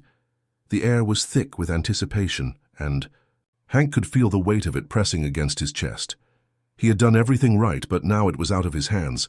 All he could do was hope the judge saw what he had seen, what everyone in this town had seen. After careful review of the evidence, Judge Williams began, his voice ringing out across the room, and considering the testimonies provided. By both sides, I find Mr. Roberts guilty of fraudulent land deals, coercion, and using his influence for personal gain. The evidence presented, including the confession of Mr. Dwyer, leaves no doubt in my mind that Mr. Roberts has used illegal means to manipulate this town for his own benefit. Hank's heart skipped a beat. A sense of relief washed over him, though he quickly masked it with a deep breath. It wasn't over yet, but this was the moment he had been fighting for. The judge continued, "As such, I rule in favor of the plaintiff, Mr. Hank Shepherd. The property in question shall remain under his ownership, and Mr. Roberts will be held accountable for his actions in accordance with the law." A gasp rippled through the courtroom. Hank couldn't help but feel a weight lift from his shoulders. His land was safe, his family's legacy would continue. Jake, however, was anything but pleased. His face twisted with rage as he shot to his feet. "This isn't over," he shouted. "You can't do this, you don't know what you've just done." The judge's gavel came down with a loud, sharp crack, silencing the outburst. "Mr. Roberts," Judge Williams said coldly, "you will have your day in court, but today is not that day. Leave the courtroom now." Jake's lawyer stood to defend him, but Jake stormed out of the room, his face contorted with anger. Hank watched him go, feeling a sense of finality. This was the end of Jake's reign in this town. The room erupted into whispers and murmurs, but Hank barely noticed. He was still processing the reality of it all. He had won. He had saved his farm. Later that day, Hank stood in front of his farmhouse, the sun setting behind him, painting the sky in shades of orange and purple. He took a deep breath, inhaling the fresh country air, and for the first time in months he felt a sense of peace. His fight wasn't just for the land, it had been for something much bigger. It had been for his community, for his family, and for the values that had shaped his entire life. Maria stood beside him, her hand resting gently on his arm. "You did it," she whispered. Hank smiled, his heart full. "We did it." The door to the farmhouse creaked open, and Sam stepped out with a grin. "You're a hero around here, Hank," he said, clapping him on the back. Hank shook his head, a humble smile on his face. "I'm just a man who didn't give up." As the sun dipped below the horizon, Hank knew this was just the beginning. The fight had been hard, but the victory was sweeter than he could have ever imagined.